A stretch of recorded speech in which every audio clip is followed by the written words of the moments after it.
My name's Prana Sati, and I first spoke here about 4 years ago. I've been doing the ions for a lot longer than that, down south. And so what I love about speaking to the ions groups is that, can I have a show of hands of anyone who's had an NDE? Oh my gosh, is that a hand up? Okay, there we go.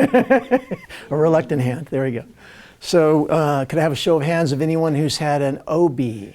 That's out of body experience. Maybe you were dreaming and your spirit popped out and you saw your body in the bed. Maybe you were intentionally astral projecting. I've done that. I've explored that very intensely. There are institutes you can go to learn that. The Monroe Institute is where I went. I did their programs. Anyway, or you can read Lobsang Rangpa's books. They're awesome. So has anyone had a paranormal experience? Okay, like you saw a ghost or, yeah, exactly, yeah. So I'll say that specifically. Have you seen a non-physical? Have you seen a discarnate spirit before? Yeah, exactly. Okay, may I make that announcement? This lovely lady here came up to me right before the program started and said that her brother is going to be doing the assisted death on July 5th because he has terrible cancer and he just can't live in his body anymore. And so thank God we live in a place where people can do that. When Kevorkian was having all those problems in the 70s, I felt so sorry for him. And I think he even, I don't know the latest on that, but anyway. So hopefully I'll be able to share some things with her tonight that can help. She's going to play this is going to be videoed and be on YouTube, and she can play it for her brother, and hopefully we can help him in some way. Fantastic. And I work with a lot of people over the years, death and dying groups. I used to do, I had a full-time gig. I would play music in the nursing homes in Ventura and Santa Barbara counties, and most of those people were within, a few weeks or a few months from going. Definitely a few years would be a stretch for a lot of those people I saw. Sometimes it was rooms full of wheelchairs like that, and those were 40, 50 people like that. And I would just walk around the room, play flutes, and help to ease them and talk to them about what actually happens when the spirit leaves the physical body. So the people who have had NDEs or OBs kind of know that feeling of, there's kind of that vertigo feeling, right? Whoa.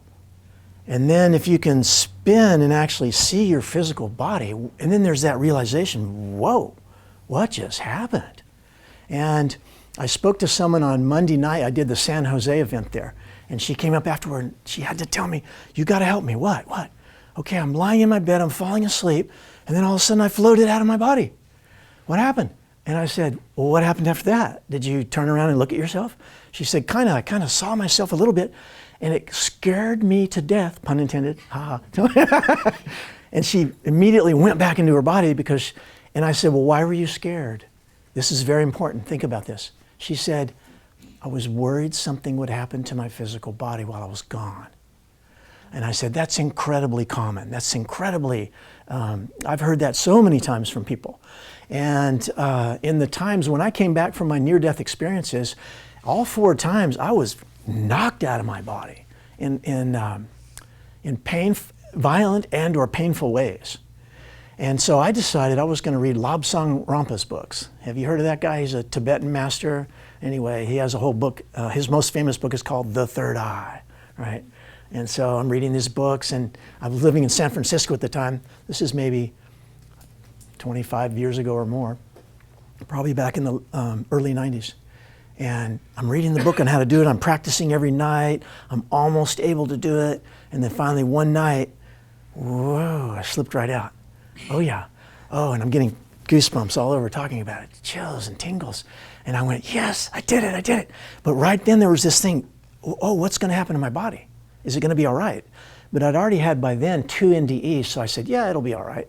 It'll be, and if it's not, who cares, because I got out. No, I escaped the prison. All right, and so immediately I started floating up towards the ceiling of my bedroom. I was in the South Mission on South Van Ness Street, right there. And I turned, whoa, and I looked down at my body in the bed. I'm free again, because you never want to come back in this thing once you've been out of it. It's believe me. And death is definitely nothing to be scared of. And for me, I look forward to it. And I'm not going to speed it up or bring it on at my own hand or anything crazy like that. But when it comes, boy, I will be ready. I'm ready to go. And I know what it likes because there are sounds associated with it, specific sounds that I can tell you about. There's specific color changes and light flash kind of things that happen. There's a vibration that changes from different frequencies. There's frequency and amplitude modulation. Does everyone understand me? Frequency and amplitude, like FM, AM on the radio. This is what, because the AM and FM radio is reflecting the underlying nature of the mechanics, the quantum mechanics of the universe. And so everything in our life, radio, cell phones, all this can be, you can find the relationship of how it connects to the quantum field that's beneath it and underneath it. And so anyway, I turned around, I looked down at the body, and I thought, okay, well, I'm going to go explore a little bit. So I'm floating around the room, and because the first few times you do it, it's like you'll get sucked back in, and then dang, you can't get out for another few weeks. You know, you keep trying and trying. And it's got to be this total surrender thing, and you can't be jonesing for it too bad. You can't have so much craving for it. And then I went over into my closet. I remember it was one of those old 1890s Victorians, had the closet with the huge high door and really high ceiling. So I went into the closet because I wanted to see if this, there was a part of me that wanted to see what was in there. So when I came back into my body, I could go and look in the closet, kind of verify that it really was happening. And because there's this part of you that thinks, oh, it was just a dream again, or whatever. Well, this is a dream we're having now. You're dreaming you're hearing me speak in front of you at the Sunrise Center. That's a dream too. I'll get into that and a lot of other stuff, and we're going to go deep tonight. So from the closet, I decided, okay, I'm going through the ceiling. I was on the top floor, third floor of the Victorian. So I went, woo, up out. And I look out, and it's probably like 2 a.m. in the South Mission. And so not too much traffic. And I'm floating above the roof of the house. I look down and see the chimney. And I look out, and I see every house that I can see, 360 degrees. There are people who are asleep in their astral bodies floating above the house. But they're like this. They're asleep. They didn't consciously exit their body. They went to sleep. So I went over and tried to wake one of them up. Hey, wake up. You can have fun. And he's there, and he's like, and I can see that they're connected by this cord of light coming out around the solar plexus or the maybe orange or yellow chakra area. And I look down and I see I've got one too. And it goes back to the body and connects you. And you could literally go to the moon, it would still be connected. You could go to the Andromeda galaxy. That's the closest one to our galaxy. You could go to the central sun of the universe, which is the furthest point you could get to probably, right? And it will still be connecting you. But here's the difference. All 4 times when I died, the cord was cut. I looked down and I never saw a cord because the body, the earth suit, and so when you were born, your birthday is the manufactured date of your earth suit. Okay? So what's the manufactured date of your earth suit? Oh, we have another person coming in. All right, good. And so why am I saying it like that? The manufactured date of your earth suit. I'm saying it like that because I'm hoping, if you choose, you can either go to this place or at least take a step in the direction of understanding. And then past understanding, I would like it if you can start grokking it. Does everyone know that word grok? G-R-O-K. Robert Heinlein, in his 1961 novel, A Stranger in a Strange Land, coined this word grok, and it became a part of our modern society. And it means to understand something deeply, intuitively, without using words. But it's deeper than just a heart understanding.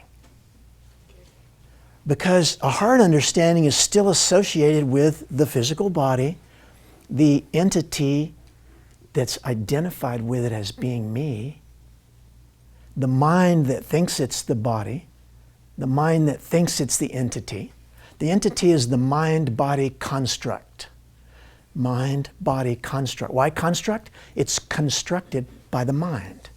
It's also called psyche-somatic. In Greek, psyche is mind, soma is body. Psyche-somatic construct, mind-body construct. And so if you look at the spiritual traditions of the planet, all of them, for thousands and thousands and thousands of years, they're all saying the same thing, that it's a mind-body construct. You're not the mind, you're not the body. And how do you know you're not the body? Let's go through proofs that can kind of help. I'm not here to prove anything to you. I'm not asking you to believe a single word I say tonight. I'm asking you to experience it yourself and understand it. And you don't have to physically die and have a near-death experience to come to the places I'm going to be talking about, the places of reconnection. I call myself a SARF. S-A-R-F. It's an acronym for Spiritual Amnesia Recovery Facilitator. So it goes like this. Let's go surfing now. Everybody's learning how. Go on a surfing safari today. So we're doing a surfing safari. We got to get that Beach music, that Beach Boys music in the background. So we're going to do a surfing safari today. So what is spiritual amnesia? You've heard the word religious, right? It has all these connotations to it. Religion, but then you've heard the word spiritual. Oh, okay. So religion has dogma and things you have to memorize, and this is the way it happened, and you have to believe this version of the story, and all the other versions are wrong or bad, or right? So this is like I'm not saying religions are bad or wrong. I'm saying that's the frequency at which they're vibrating. And as we vibrate, we attract. So the frequency at which you're vibrating is the frequency at which you will be attracting. And so spirituality then it's a higher vibration. It's less dense. It's closer to the frequency at which the zero sphere vibrates. The zero sphere is the absolute. I'll be talking today about little g God and big G God. Everything you've ever heard about God in your whole life probably is little g God. And religion stops there. Spirituality says, hey, wait a minute. There's one more step. One more step? Where? I don't think I can take one more step. Well, that's because the last step, the I can't go there. Freedom, liberation, self-realization is not for the individual. When the individual drops away, liberation is all that's left. I know, it's a stretch. I have an incredible diagram. Can we throw that thing on the screen, or we never figured out how to do that? Okay. So let's not worry about it then, because it's so small and everybody would have to try to look at it. I have an online class that I've been developing for the past month. It is going to be phenomenal. It's basically feels like something like a master's thesis would be. I've got diagrams for it. I've been doing research on it. I've got it really honed. It's on my website. You can sign up for it. So, and it's a 5-part class. And the first 4 parts we'll be doing in 3 sections, A, B, and C. And the first half is called The Fall into Spiritual Amnesia. We have to know where we are and how we got there before we can get out easily. It makes it a lot easier. Because we look around us, and in the notes for the class, I have something that says on the landing page, this might be a good class for you if you can find no meaning in the current society. If you have a deep spiritual yearning and you can't figure out where it's coming from or what you need to do in order to feed it, help, basically is what a lot of people on the planet are saying right now. I've been doing these presentations for 30 years. I died in '79, which was 40 years ago. But for those first 10 years, I wasn't ready to come out and start talking about it yet. I tried to. Everybody looked at me like, you are absolutely insane. In '79, I think Raymond Moody's book was published in '78 or around mid to late '70s. It was right around the time when I had my first NDE. We all know Raymond Moody, right? Okay. So at the time, he's the most famous near-death experiencer that published the book about it first before everybody else. And then and so he took the brunt of a lot of the backlash. but at the same time, he also was able to really bring about a beautiful change in the paradigm, the relationship to death paradigm. What's our relationship to death paradigm? Oh, that one's dead, get it out of the way. Oh wait, take it to the mortician, make it look good so we can look at it again. Whoa, I lived in India. Relationship to death, every day on the street I would see a dead body lying in the sidewalk. When I was in Delhi during the summer, during the heat waves and the cold waves, hundreds of people die in a night. They have no blanket, they have no shoes. And I was walking down the street in Delhi, and there was this one section where a lot of the homeless people live, which is pretty much every section. So, I mean, it's except for the really ritzy places where they just kick them out. There, and I look down, dead body, dead body. I see a few of them on the blocks there. And then I hear, I turn around, oh, it's a horse-drawn carriage, like from the 1700s or something, coming up the road, and the guy's driving the horse. Horse didn't look like it had eaten in about a month. You could see all the ribs. And he comes up to the dead body and stops, and two guys get out of the, it's like one guy was riding shotgun, and and they hop out of this cart, and they go over, and one picks the ankles, and one grabs the hands, and they go like this. 1, 2, 3, whoop. Body lands in the back of the carriage, the horse-drawn carriage. This is 1997, I'm talking, okay. And then they go to the next one. I follow them. I want to see what's happening here. A couple blocks, reader, next guy, next guy. I'm following, keeps filling up. And so finally I had talked to these guys. What? I said, you guys are morticians, or, oh, we're taking the bodies to the cremation ground? And they had this, and I, where's that? See that big smokestack over there? Oh, that's where it is. Oh, you mean the one that I've seen 24/7 smoke's coming out of it? Yeah, that one that never stops. They don't shut down. They have no closing time. And so their job every day is to comb the streets, find the dead bodies, throw them into the wagon, take them to the crematory. Oh yeah. Anyway, so relationship to death paradigm is what we're talking about here, right? So in India, it's so common, it's in your face, everyone there sees it every day, and if you speak to them, they'll say, this is just a vessel. This is not me, this isn't who I am. And so the way I look at it is, at the end of my life, I unzip my earth suit.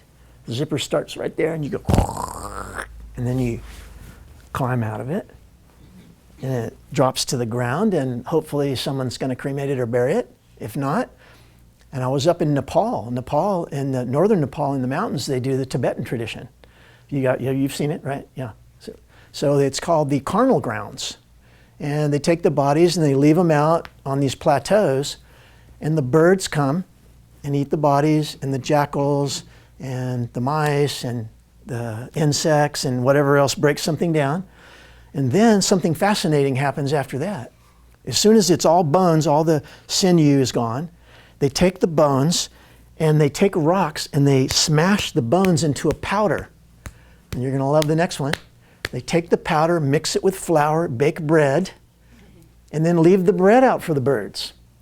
The birds and the other animals. And you'll go to the carnal ground and you'll see a body that was freshly there, and whoa, that one stinks, I'm going over here. And then you'll see just bones over here, and then you'll see bread all over here. And I spoke to the guys who worked in the carnal grounds. And they were beautiful, loving people. I spoke to them, oh, how are you? Oh yeah, this is my job. We bring the dead people, and because everyone has to leave their body, and it's pretty nonchalant there, basically. I mean, compared to ours is, death, and we have to form special groups like this so people can come and learn about it. And thank God there are groups like this, IONS. So what happens when the spirit separates from the body and the cords cut? Remember I talked about the people with the cords still. As soon as they wake up, the body would go whoop back through the roof down into the body. They'd wake up. Oh, I had a pretty good night's sleep. I dreamt this crazy guy came to me in a dream and tried to tell me to wake up. I wanted to go next door and talk to the guy and see if that's what he thought, because he probably had a memory of it. So, and here's what you always hear. It was just a dream. Okay, so when I left my body, I said, it was just a dream.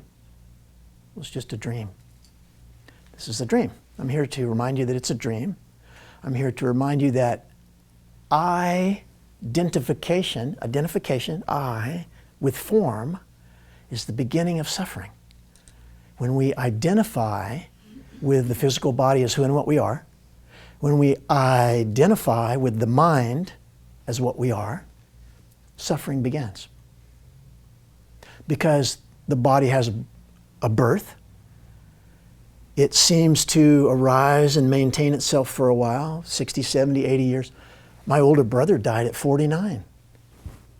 A lot of people die at teens, birth, a few moments after birth. It's anywhere in that gamut, the body can arise, or seem to maintain its structure for a while, and then break down again. So it's, this too shall pass. This will also change. And if I identify with it and try to grasp it and hold it, I start to suffer. So we've talked about proving that we are not the body. Not that I want to prove it, but anyone who raised their hand who had an NDE understands that. Someone who's had an OB is closer to understanding that, maybe not as close. Someone who's a very old soul, you've heard that term. You know, they're really close to, all they can feel and think about is reunion with God. All they want to do is go home. I want to go home desperately every single day. I'm thinking about it all the time. I want to go home. And I remember my higher self, I had pre-birth agreements. We all have pre-birth agreements. It's a PBA, not a CPA. It's not time to do your taxes. Song goes on like that.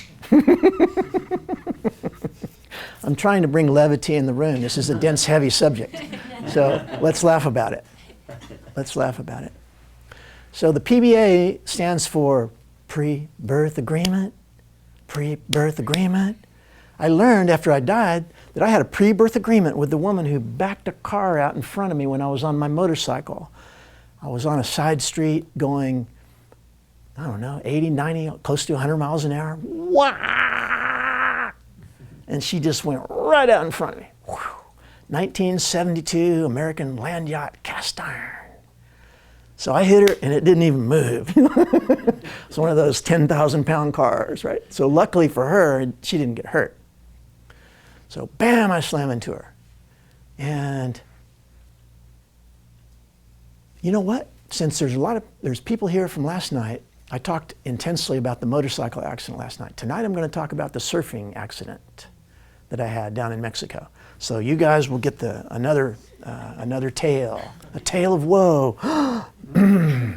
So the Greek mask with the frown on it. Oh, and the word in Greek for mask is, anyone know it? Persona, person. How many masks are in this room? 1, 2, 3, 4, 5, 6, 7, 8. Count the masks. How many masks live on this planet? See, I don't see separate individuals when I look at reality. I see one being. I spoke last night. I'm going to be teaching a workshop very soon. I've been teaching it for almost 30 years. It's called Perceiving Energy Fields. Ooh. And I'm perceiving all your energy fields right now. Ever since my first NDE, I've been able to do that. And it's a blessing and a curse. And it's something that you can develop if you want. I have, for the most part, repressed it because it makes it really challenging to interact in society. Unless that's, yeah. Okay, good. Thank you. Laugh harder. I want people to, I'm not the only one here who understands this, right? So, and most of my life, I've been the only one who got it, especially up until the 90s. In 79, I'm in the hospital. I was following my body, I was floating above my body on the gurney as they pulled it out of the ambulance. And as the ambulance was driving, I was going in and out of the ceiling of the ambulance like this. And I was going, why are they making such a fuss about that earth suit down there? They're acting like something real serious is happening here. I'm having a blast floating in and out of this ambulance. And then I would get down closer to the body, and as I got about arm's length, I would start to feel what it was feeling. And my stomach would go, and I would go, oh, I'm going back up out of the ceiling of the ambulance again. And my higher self kept saying, soon you will be re-entering for good, or at least until the next NDE 10 years from now, right? And I was like, I still haven't, I'm not convinced of that yet. And I know I agreed to it, but I know I can still back out because you have free will. You can, you can back out. You can break all of your pre-birth agreements. You can. You can say pre-birth agreements, thumb your nose. And boy, you will regret you did it once you leave your body and have your post-life review. You will totally regret it. So that is I will be very honest and straightforward with everybody in this room. The only reason I'm still in this earth suit on this planet right now is because of my pre-birth agreements. If it weren't for that, there is no way in, I'm going to make a joke, no way in hell I would have come back to this hell.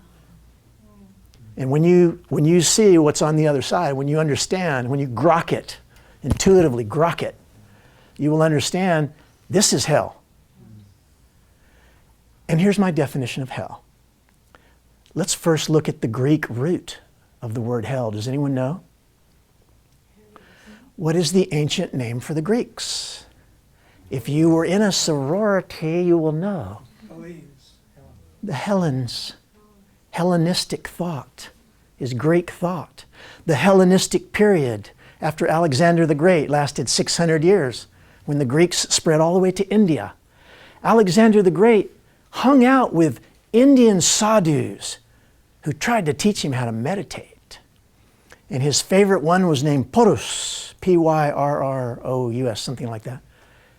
And when they got to back to Iran, where the headquarters, the city was, the capital, he was very old. He was in his 90s almost. And he had walked all the way from India at that age because Alexander said, you have to come with me. You have to come back. I want you to be my wise man. And he finally said, my body is decrepit. I can't walk. It's time to trade this one in for a new model, is what he told Alexander the Great. So he did self-immolation. Does anyone know what that is? They built him a gorgeous pyre.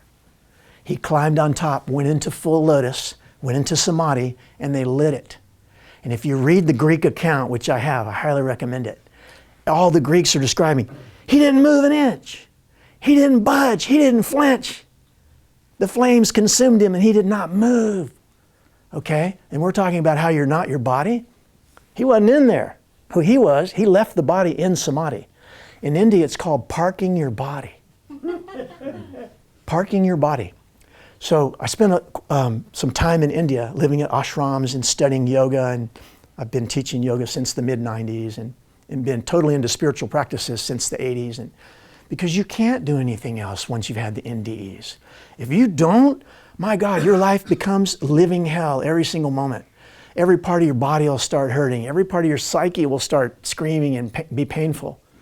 But if you surrender to the river of joy and bliss and allow it to wash you down into the ocean of joy and bliss, you will have a joyous, blissful life. Most of humanity is facing upstream against the current, going, paddling as hard as they can. Oh my God, this life is hard. I'm exhausted. And then they come to a IONS NDE meeting.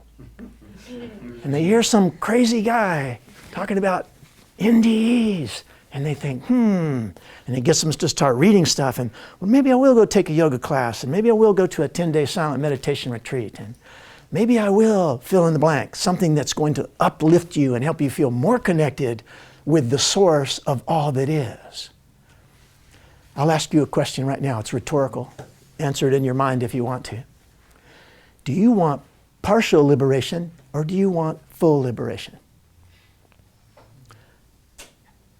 Do you want one bite or do you want the whole enchilada?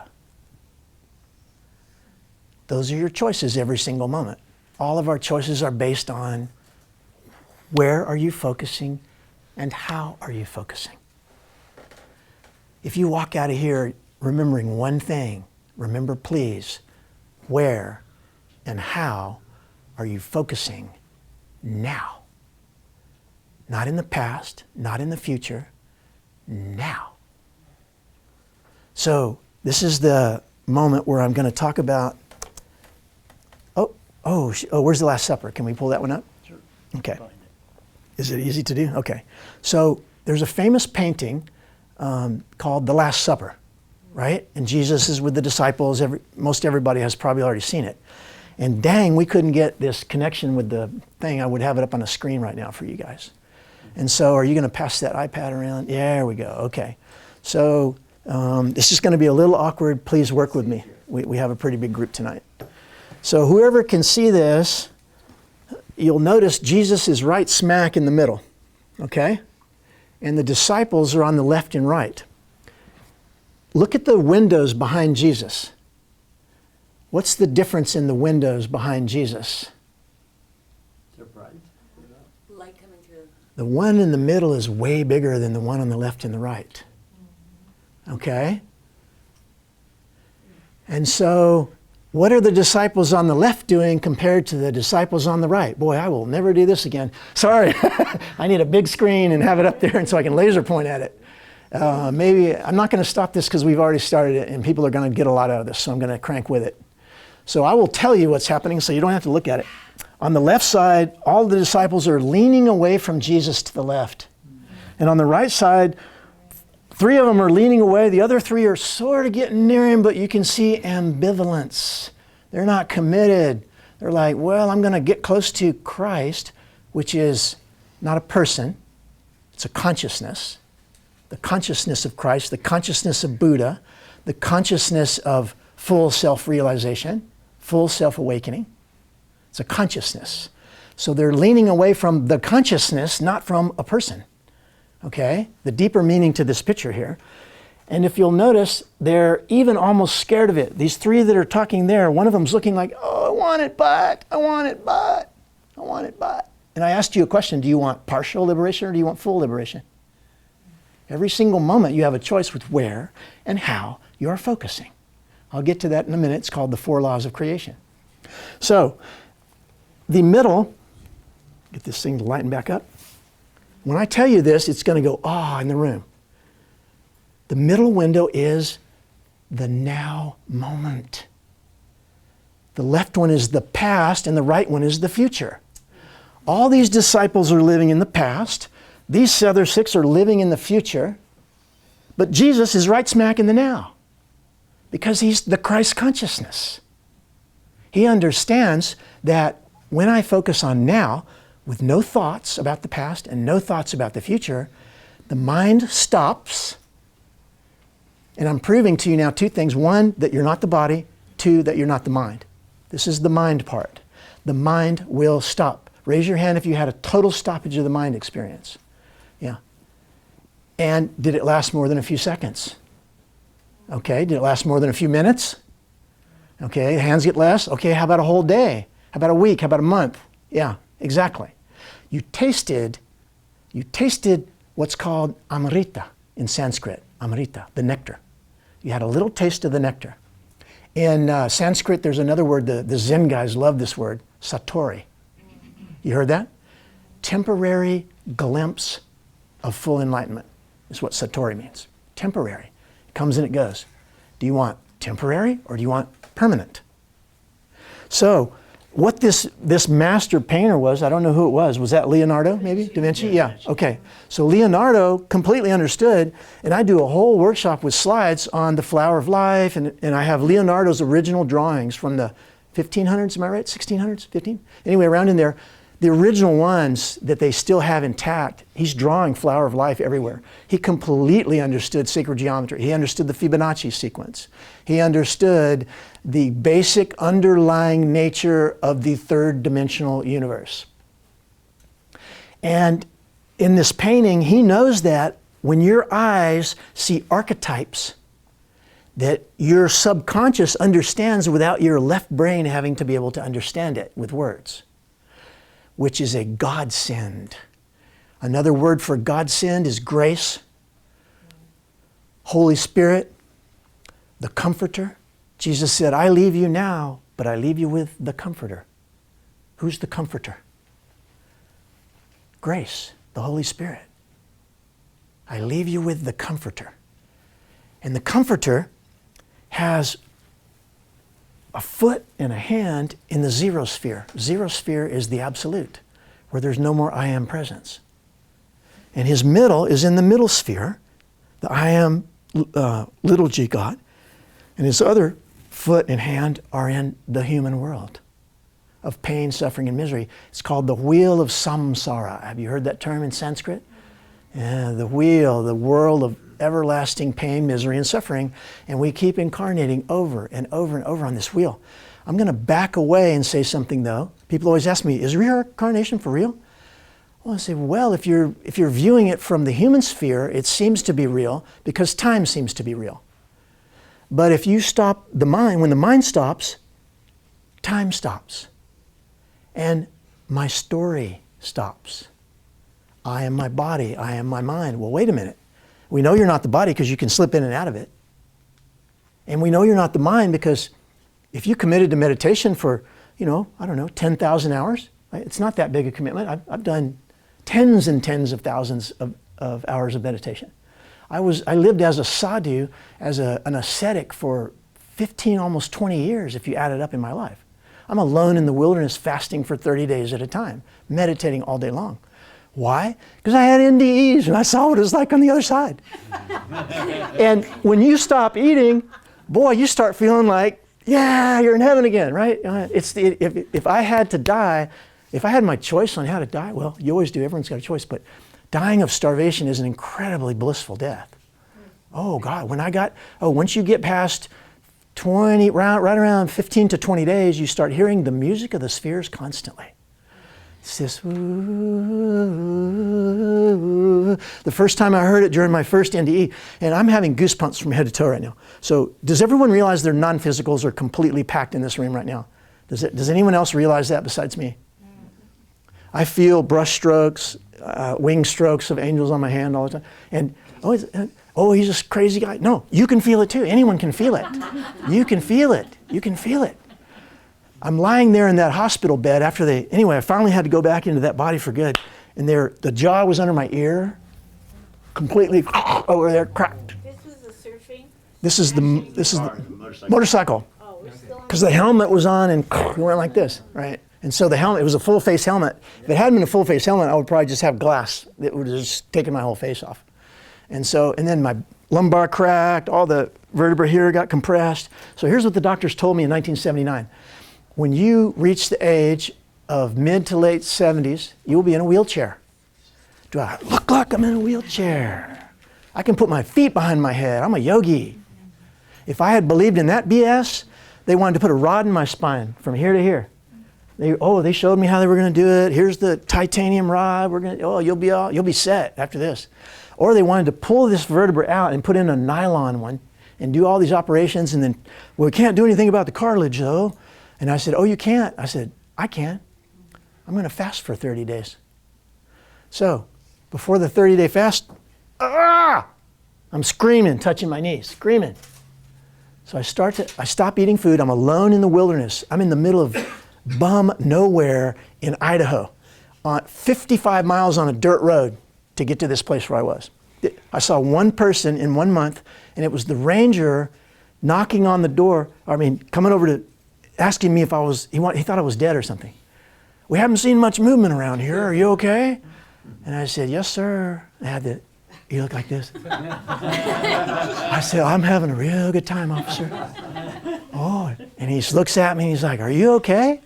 And I said, I'm fine. I'm fasting right now. I'm doing spiritual practices. I'm a yogi. And he says, oh, you are you? And I said, yes. And I said, I'm about halfway through now. And he said, whoa. And he's thinking, what's he going to be like in 15 more days? Whoa.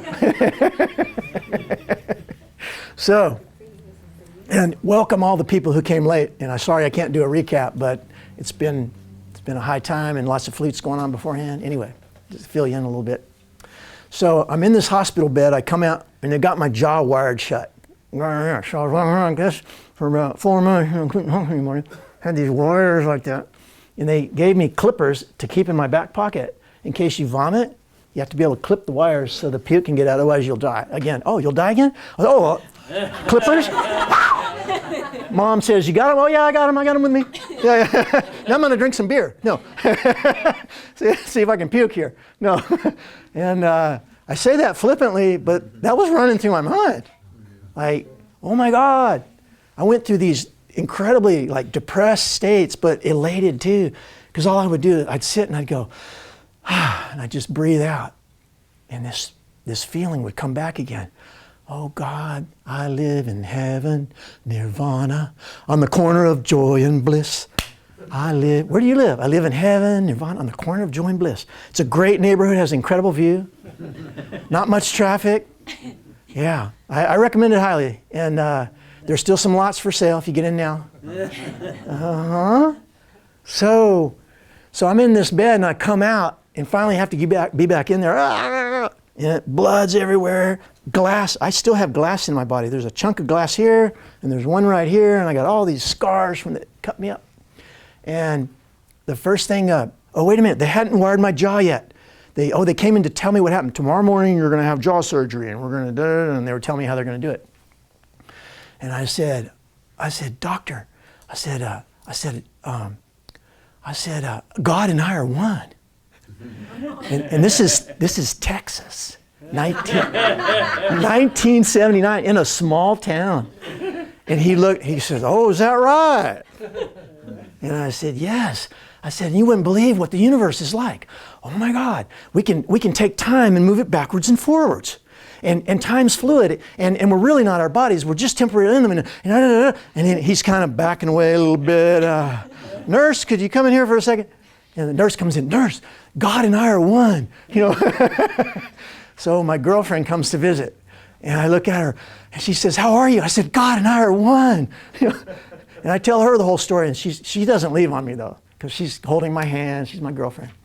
And she just listens to my whole story, and I remember this, and she's got this Texas accent, of course, and she says, you hit your head really hard, didn't you? You hit your head really hard, didn't you? And I said, no, what are you talking about? I'm okay, I'm fine. I said, we gotta publish this, we gotta tell everybody about it. And my parents came to visit me. God and I are one. Okay, all right, it was good to see you, son. Hope everything works out for you. Okay, woo. Anyway, so I didn't get locked up though, because I realized that I better stop talking about that really fast.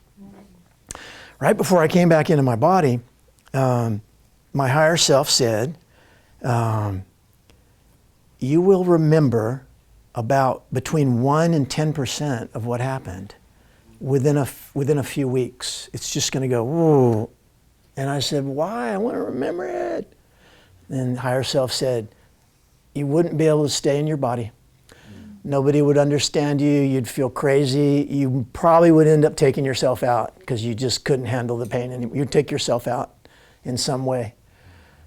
Or you'd think such negative thoughts that you would draw that death to you somehow. If you didn't use your own hand, you would bring it to you. Because we all do. If it's coming at you, you brought it. I have to be real. I can lie to you guys. I can tell you things happen by chance. But I don't want to lie to you. I want to tell you the truth.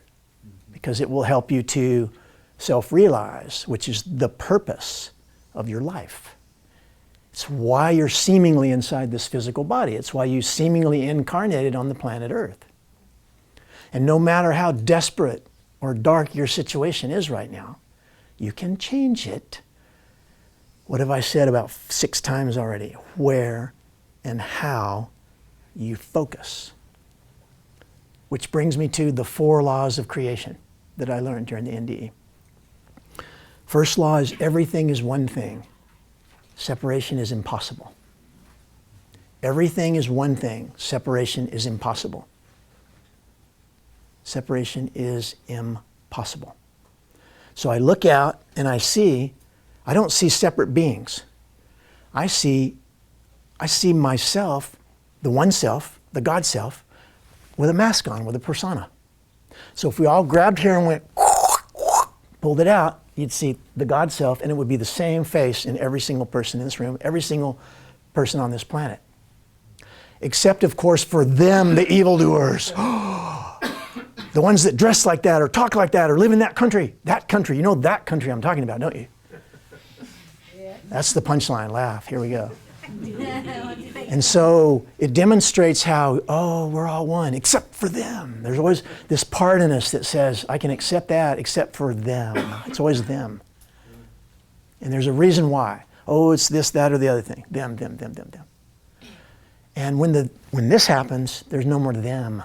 There's just the one being, the one self, the one I. And so, with this back on, the 4 laws of creation.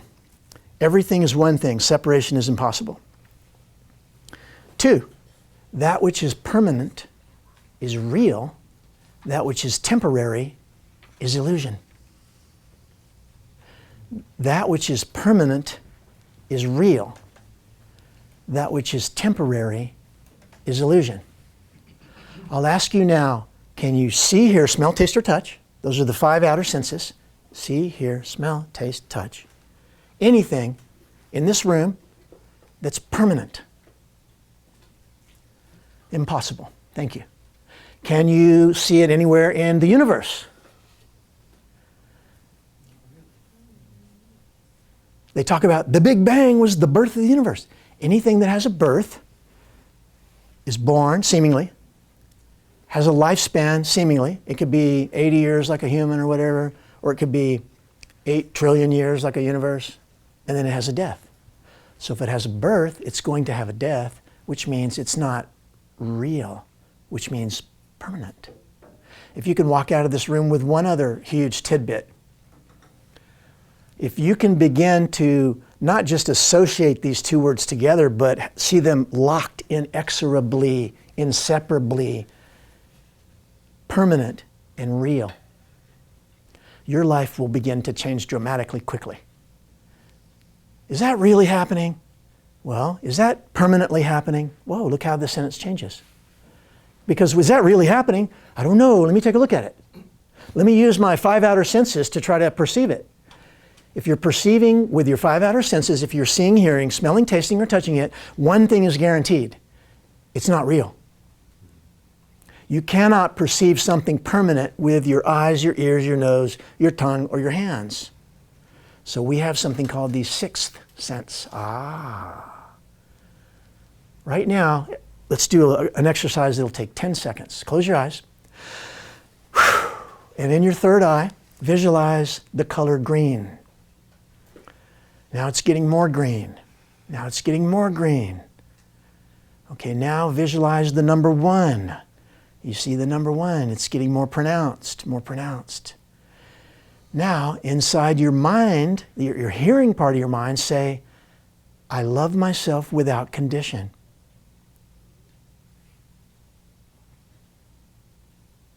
You just used your 6th sense. You saw a color, you saw a number, you heard a voice. But the 6th sense has a lower and a higher aspect. The lower aspect is what we just used it for. Visualizing colors, hearing the sound of our own voice, visualizing a number. That's the higher aspect is the aspect, the part that can perceive the zero sphere. The sphere, the zero sphere, the absolute. That which is even beyond the I am presence. You hear that expression a lot, the I am presence. So the second half of my online course is, the first half is falling into the state of spiritual amnesia. The second half is how to rise up out of this state of spiritual amnesia. And I start with the fall because we need to know how we got here and where we are within it so that we can find our way out. It's a map.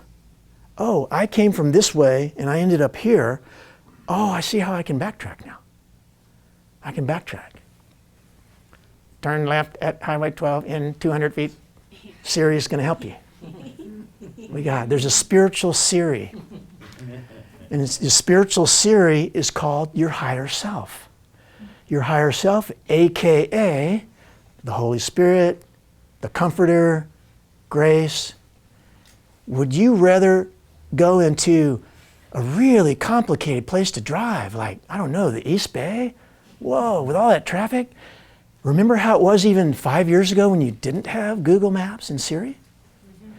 We would write it out, remember? Pull it up on the computer, and it would take you 10 minutes to write the directions out.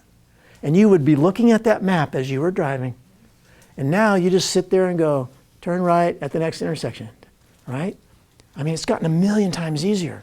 So I'm here to offer you spiritual Siri, spiritual Google Maps. Because your intuition is going to be telling you which way to turn and how to drive.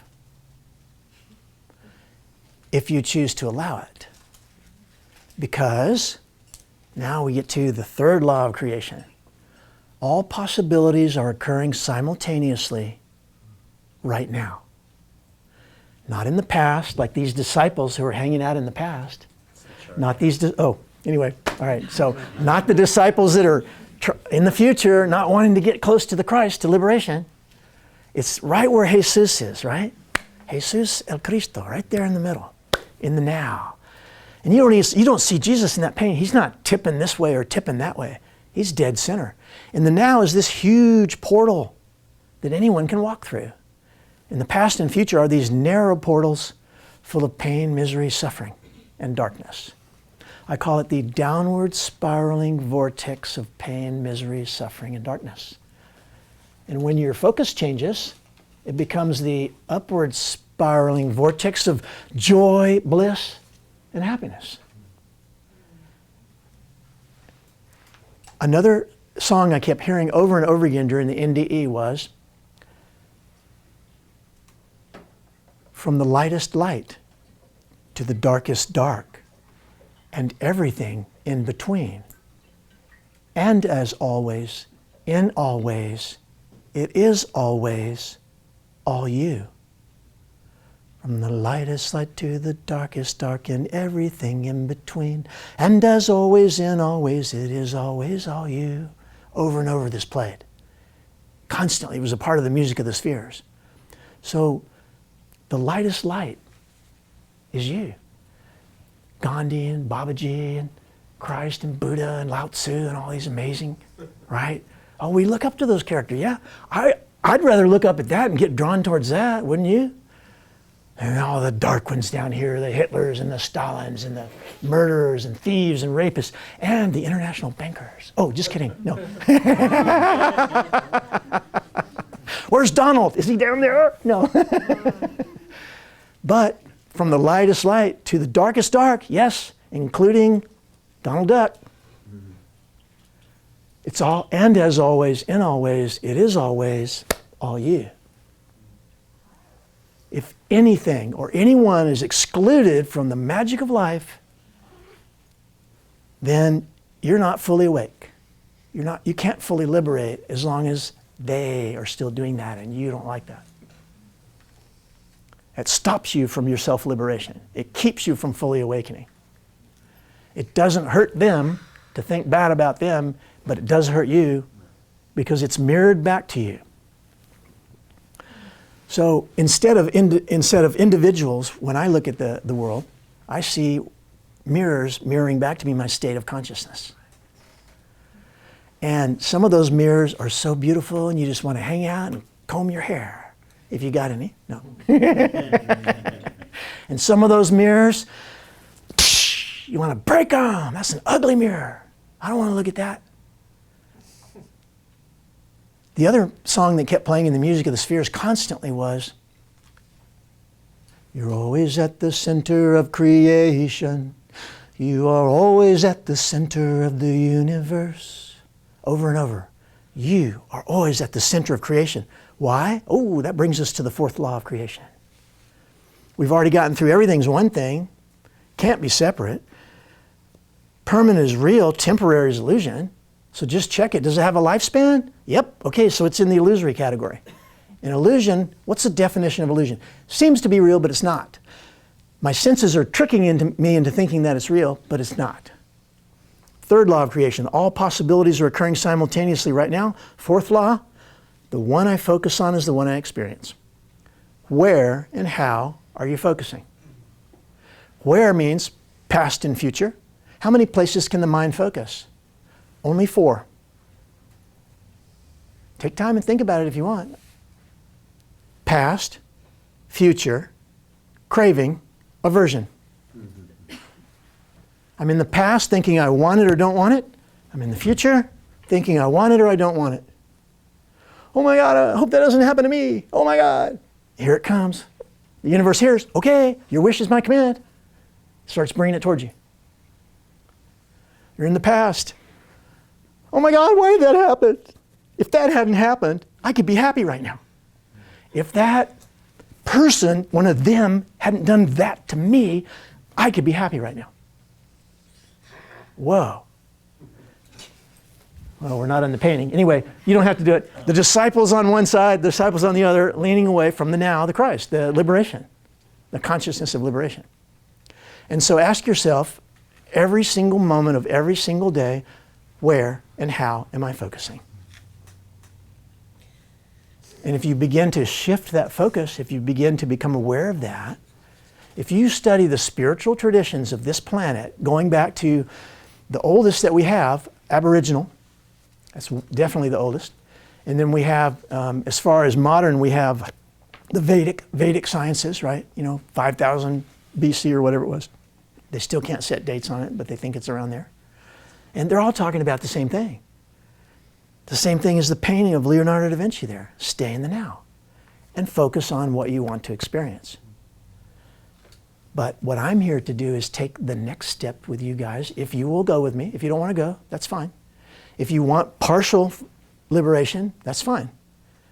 Sooner or later, you will want full liberation. It will happen.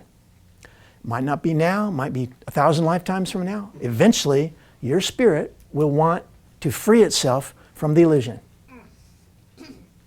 Eventually, it will come. And what encourages it to do that? It's called the morphogenic field. Anyone heard that term?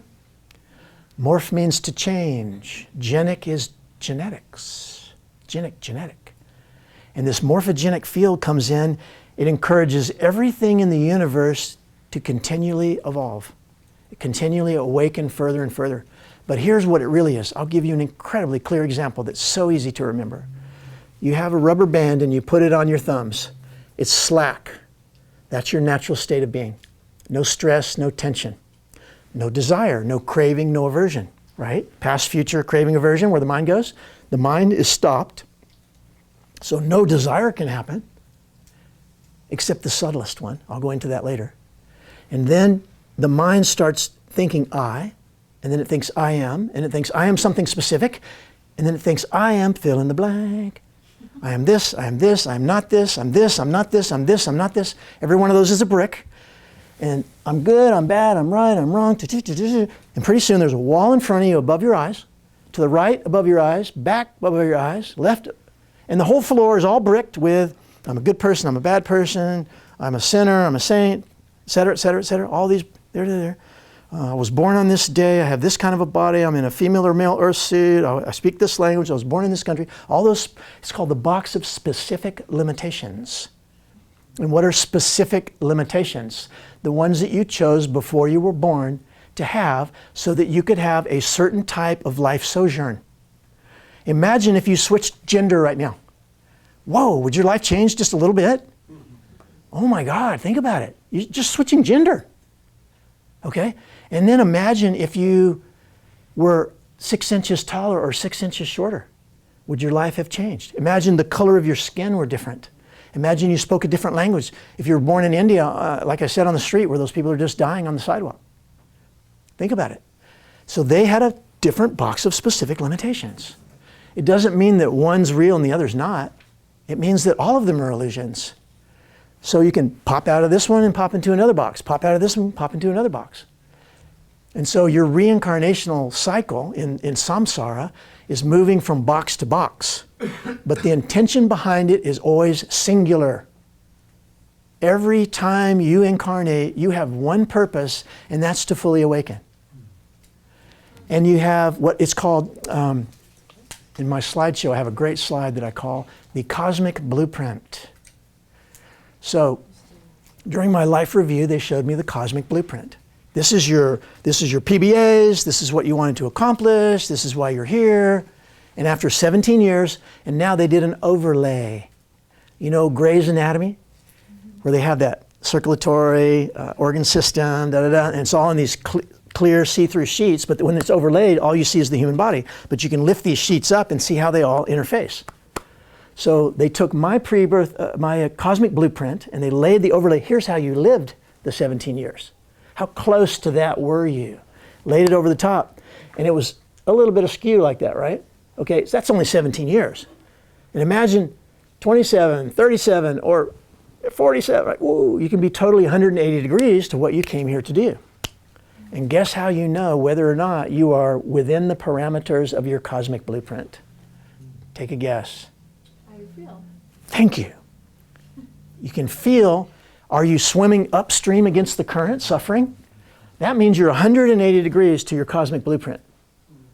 And so if you even stop swimming upstream and just go, oh, I can't do this anymore, I'm exhausted, you're still going down to the ocean of love because you can't not go any, there's nowhere else you can go.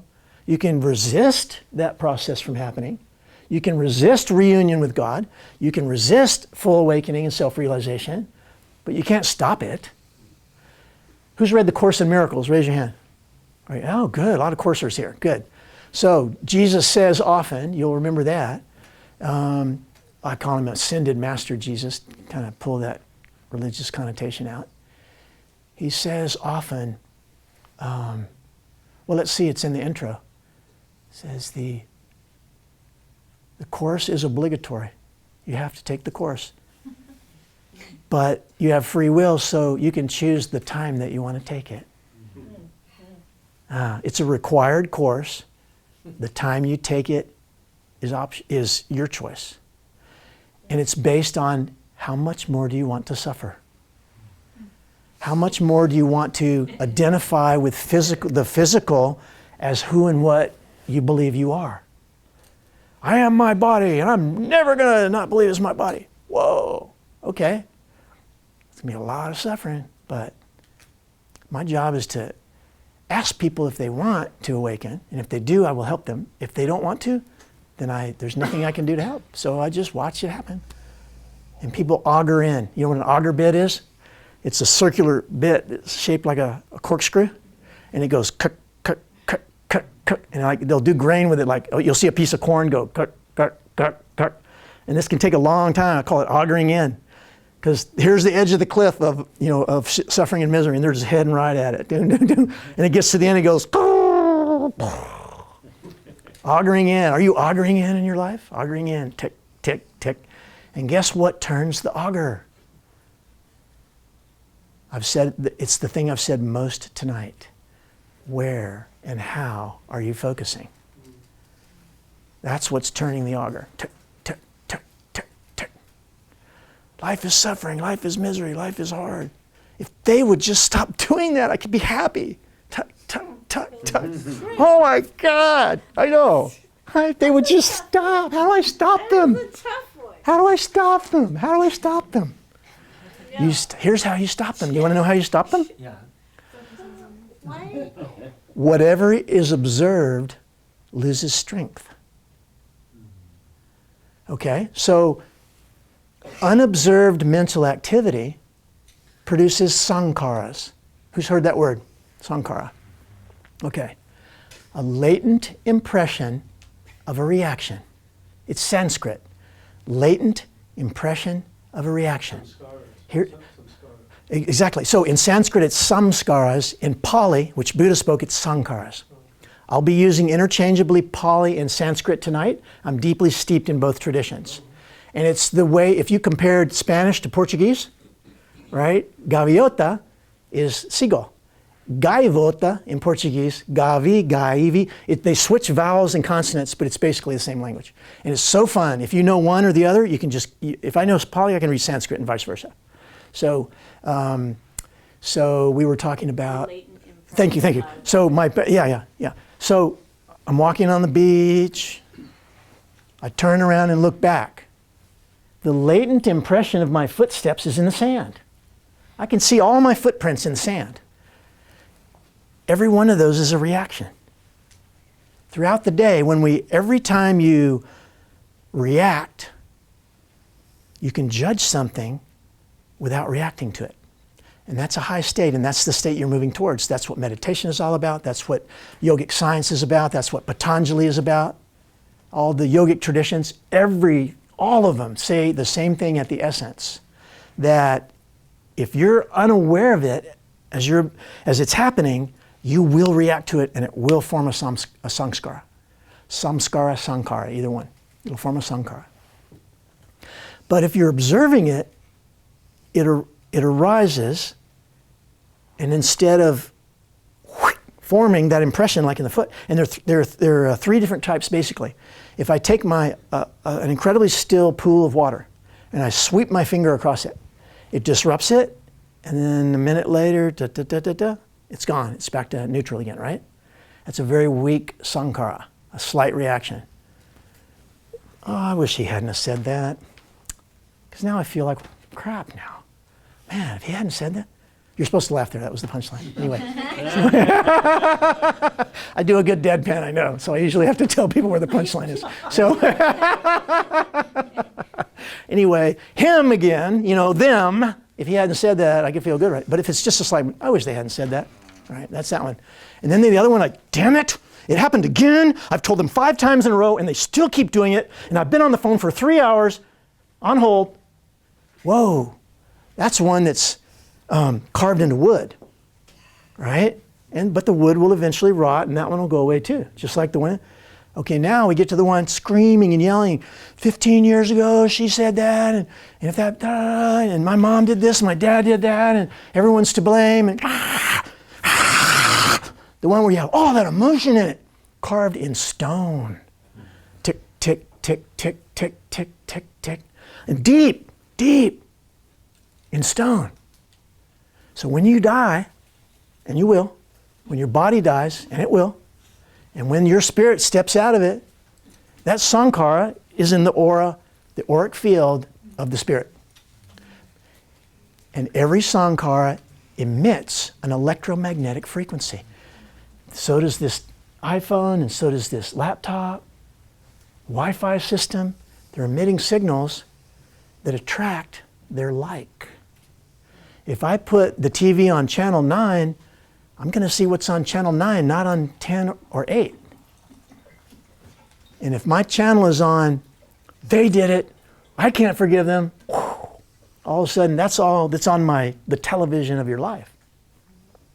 You can switch it to, I live in heaven, nirvana, on the corner of joy and bliss. Oh, my God. Wow. And the cable car goes right in front, so I can just hop on. But this is where it gets tricky. And you might think, oh, you didn't think it was going to get tricky, huh? Thought this was going to be an easy class tonight. Okay, well, I'm here to show you something different. Okay, this is where it gets tricky.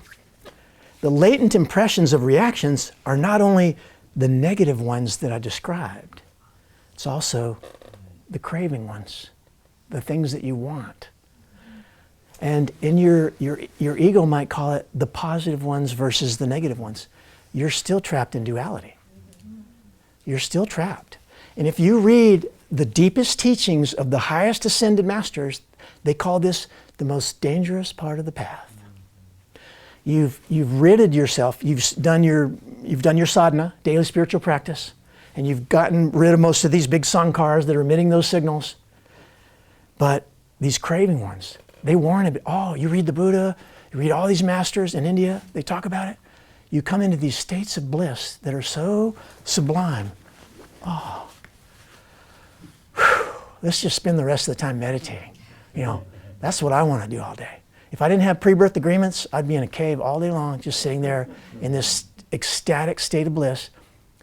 And then this little voice in the back goes, but you had pre-birth agreements. Mosquito.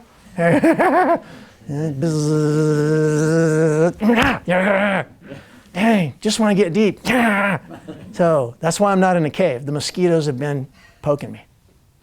So let's see. Can someone tell me where that last thread was? I'll pick it up there and I'll flow with it. Yes. The most dangerous part of it. Exactly, the most dangerous part of the path. So now you have to observe and remain equanimous with these sensations that are pleasant. Rather, the negative ones are easy. I don't want that. Nobody wants to feel like they're getting stabbed with pitchforks, right? Ah! Or boiling water poured on your head. That's not a very pleasant thought. You get away from that. But over here, ooh, look at this. Oh my gosh, there's ambrosia. Would you like some? Oh, here's a spoon and a bowl. Oh, here's ambrosia. Ooh, would you like some amrita with that? Some nectar. The nectar of nirvana. Oh yeah, I'll take a drink of that too. So they get stuck there. Beings get stuck in that place. But the way out is always the same. Whatever you observe loses strength. One of my taglines you'll hear me say all the time is, starve what's holding you back. Feed what's moving you forward. Starve what's creating anything in your life that you don't want to experience. Just starve it. If you stop giving it food, it gets smaller and smaller and smaller, and finally it will completely die. Sankhars, it's not that hard to get them out of your body. You identify them, you observe them as they arise, you remain equanimous as they seem to be there, and then they pass away. And then on your next course the next year, I do 10-day courses. I've been doing them for almost 30 years. I do a lot every year too. I do 20-day, 30-day, 45, 90, just, oh yeah. It's like I was just about to put robes on, and this man here stopped me. I'm serious. I was gonna put robes on and move into a monastery and maybe spend the rest of my life there, and he, I'm not gonna say he convinced me, he mirrored to me that choosing a different path would probably be a higher path to take. And so I'm very grateful to Chris. Thank you so much. Otherwise, you'd see orange appear right now. Yeah. And which might not be too bad. I wouldn't. Yeah, I would take that path right now if I didn't hear the mosquitoes. So.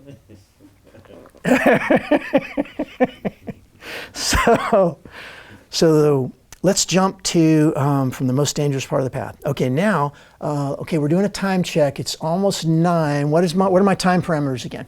Well, maybe check with the group. Okay. It's a sort of a sensitive situation. We advertised to 9:30. Yep. And people may have planned for that. Got it. On the other hand, if people can stay longer, you're welcome to stay as long as you like. Okay. Oh, awesome. Last night we stayed over 45 minutes.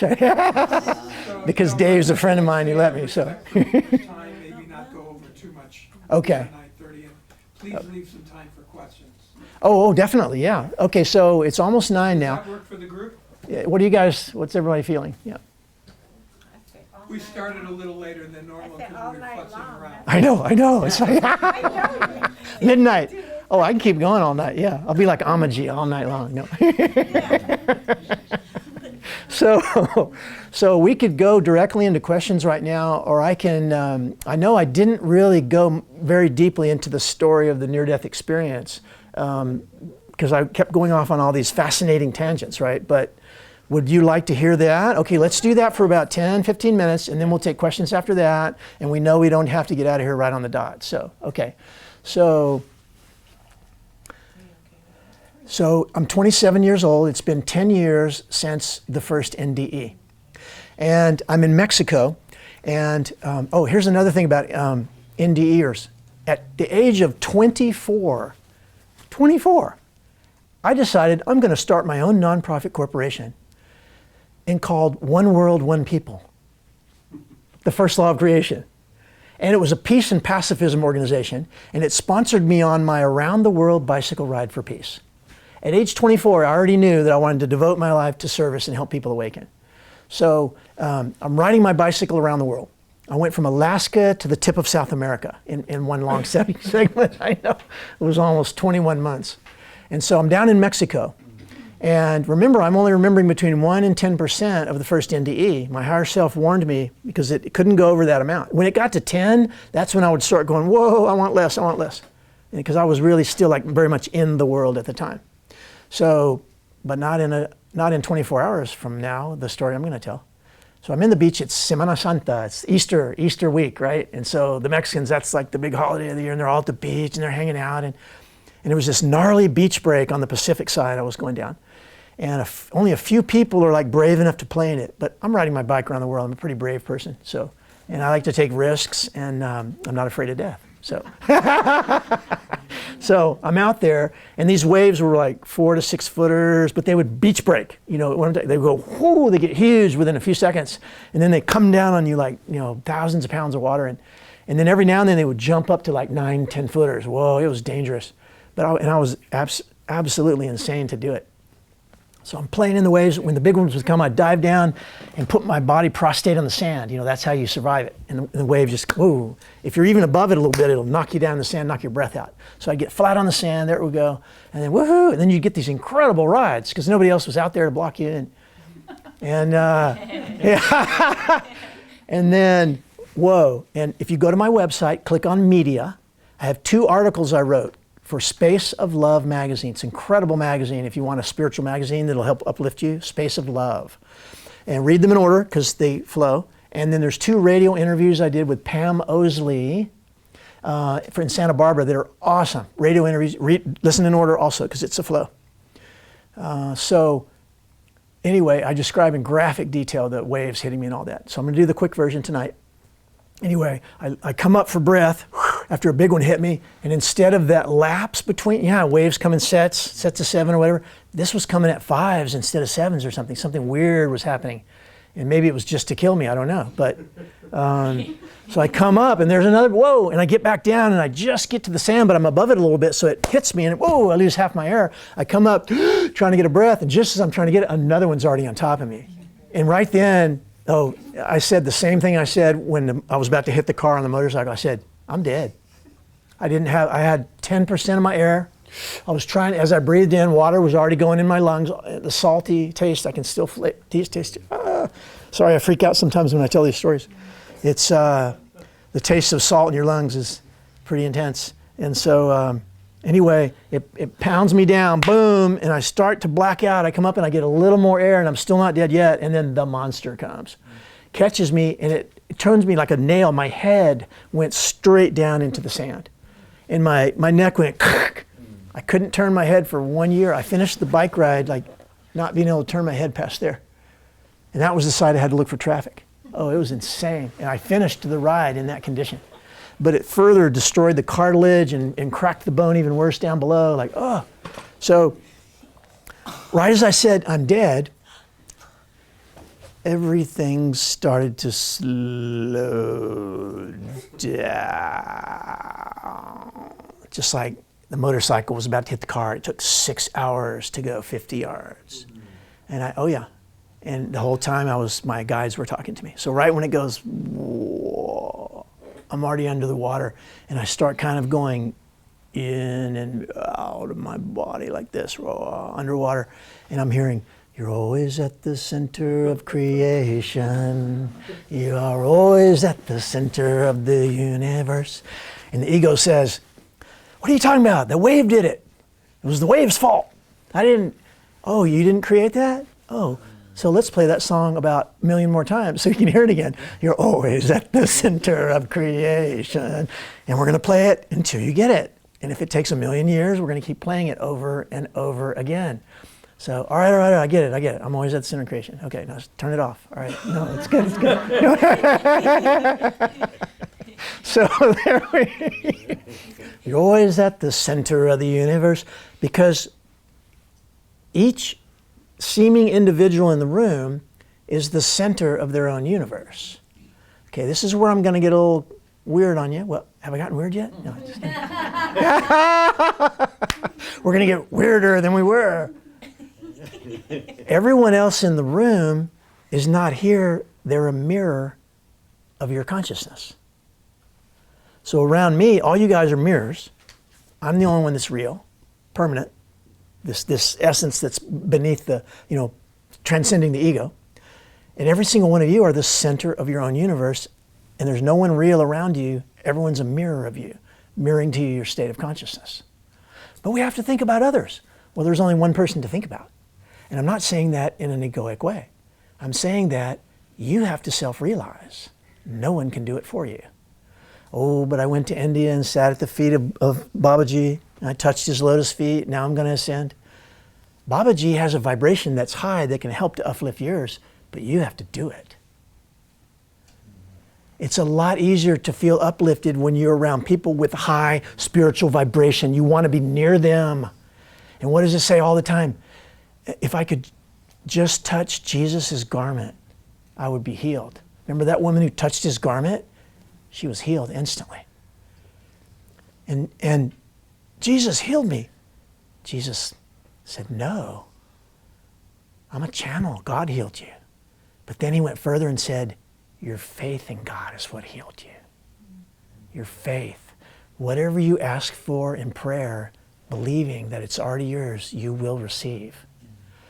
Oh my gosh.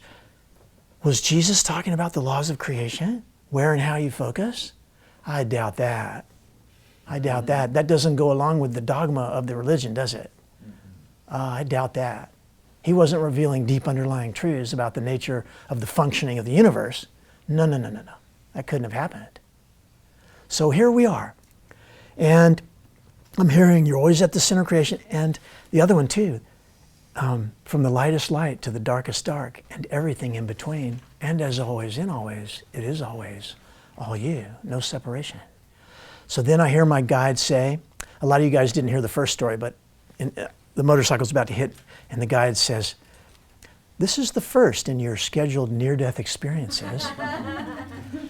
Be at peace. Be in a state of joy. You are surrounded and loved eternally. You are nurtured. It never stops. Oh, the peace of God is you and was within you and surrounds you. And everything is love, joy, and bliss. Unless you choose to focus somewhere else. Where and how are you focusing? Me, I don't do that. I can stop my mind. I've seen people say that. That makes me want to walk out of the room. It's an inside joke.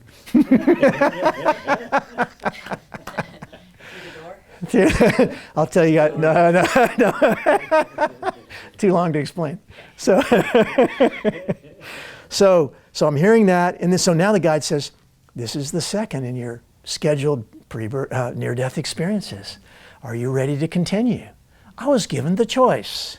All times, are you ready to continue? If not, we'll hang out until you're ready. Just let us know, because we live, beyond time.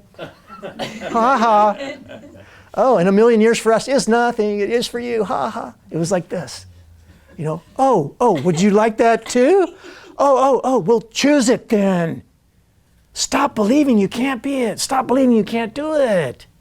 Choose it. Time stops when your mind stops. What helps you to stop your mind?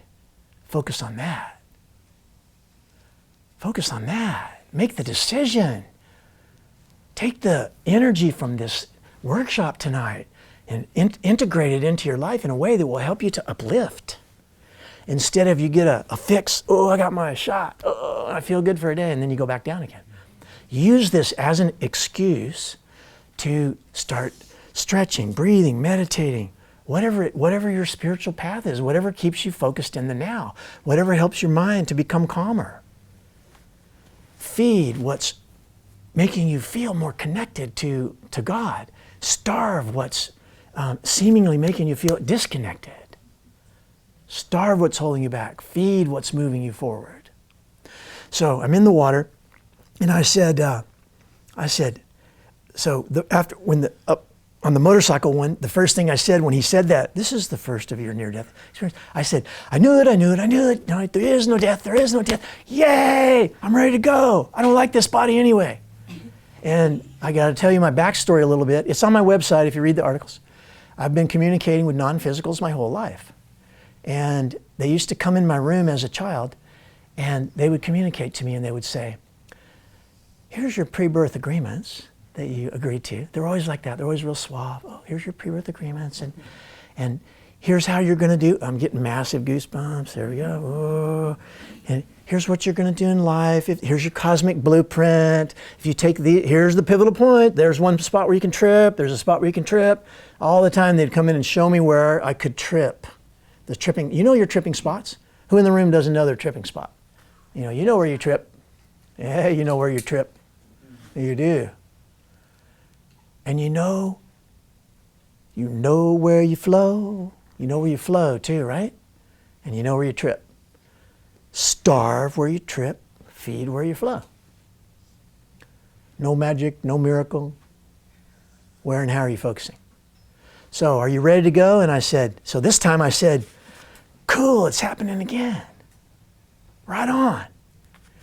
But the part of me that's more physical and associated with the body still, because my spirit's kind of going like this, kind of drifting in and out a little bit.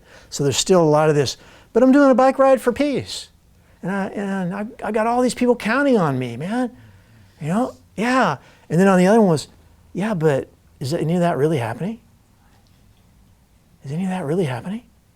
Oh, okay. And so the further I kind of get from the body, the more it's like, oh, I'm ready, man, let's go. Whew.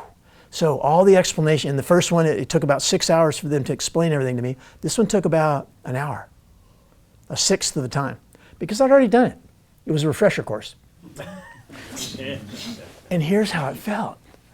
This right here, the edge of this rug is the line between life and death, whatever those words mean, right? So it's anyway between thinking you're dead and thinking you're alive. This is the line right there. So I'm on this side, I'm in the spirit world, and my higher self says to me, right as I'm about to go back into the body, into the motorcycle wreck body, and it says, okay, we'll see you in a second. And I said, yeah, but you guys said 10 years. You hear me? I say he and you guys sometimes because it felt multiple sometimes it felt singular. Sometimes it was multiple angels, sometimes it was one. And so they said, we'll see you in a second. We said 10 years. And they said, you'll see in a second what we're talking about. So I went like this. This is back into the world of the living, right? I went, 10 years took like that. So my perspective that was real was still in the spirit world. And that 10 years that went by, take forever to go by. And you guys remember how before time went slower back in the 70s, 80s, 90s when we were kids and all that, and how it's speeding up, right? That's a whole nother workshop I do. I can talk 3 hours about why that's happening. So I went, and I can't move my body fast enough to show you how fast it was. More like, and I was there, and they go, okay, you ready to start again? And I was like, whoa, hold on, whoa. And then the 10 years of memories was kind of going through my head. And then, okay, so I'm ready to start. So now we're going to get into some really cool stuff. Really cool stuff. So,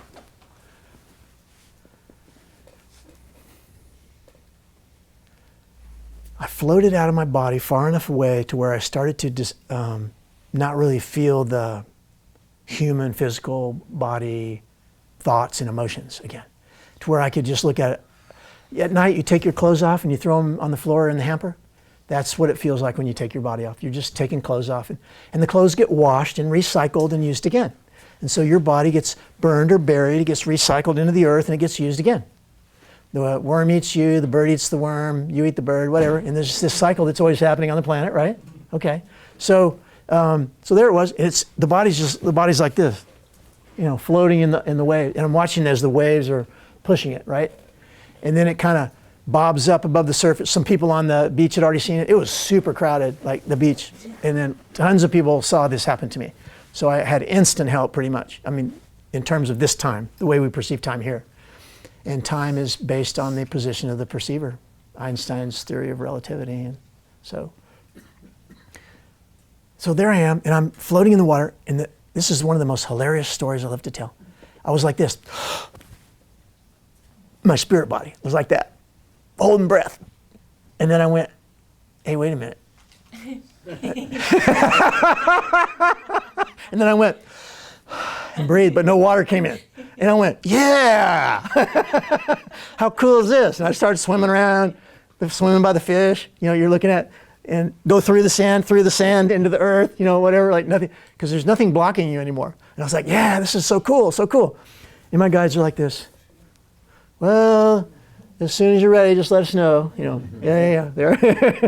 They're used to this. They do it all the time. They're constantly doing it. Everyone who has an NDE, okay, so I was going to say everyone who has an NDE experiences this, but I hardly ever read NDEs that are like mine. I mean, and here's my theory on it.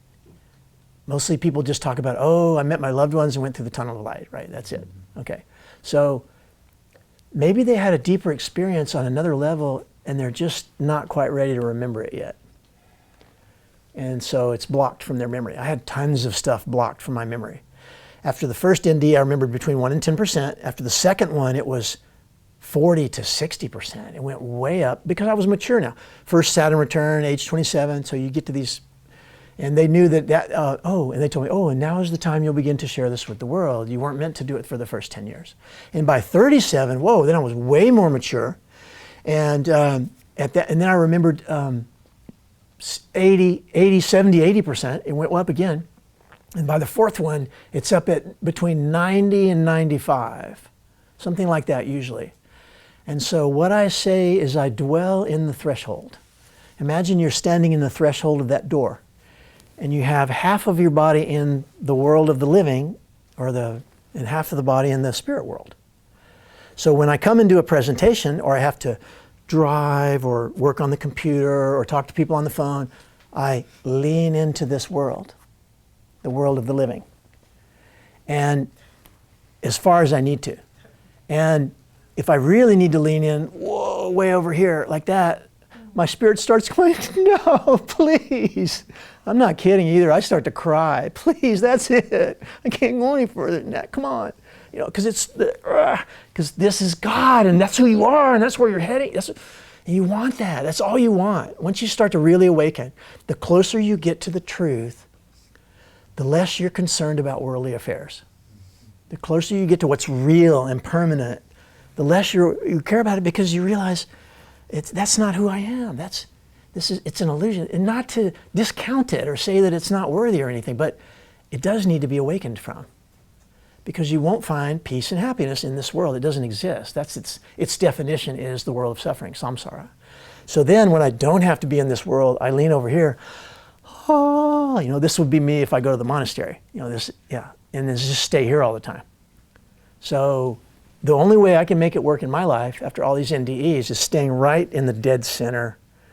And when I have a chance, I lean here, do my daily sadhana, stretch, breathe, meditate. And when I have to deal with this world, I do it lovingly because I enthusiastically, you see my enthusiasm? Okay, I love what I do, and I really want to help people awaken, and I really do help people awaken all the time. I get tons of emails, people awaken when they hear this. And so that's why I'm on the planet. So I'll lean in here and I'll do that, but no way I'm going to pull this part out. Like, forget it. If you want to ask me to do that, I'll leave my body. So I'm there floating around in the waves, having fun, and spirit self says, higher self says, okay, we're going to do the tour of the universe again. Are you ready? Okay, right. So I got the same tour of the universe 4 times, and it came up here. Okay, I call it spirilic perception, spirilic augmentation of perception.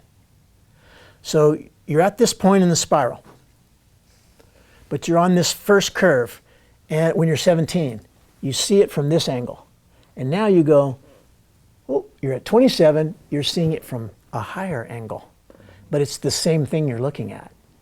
And then 37, I can't put my hand high enough, right? Way up. So I was looking at the same exact thing, doing the same exact thing, but I had a perspective that was allowing me to, 1, integrate more of it, 2, embody more of it, 3, share more of it with the world.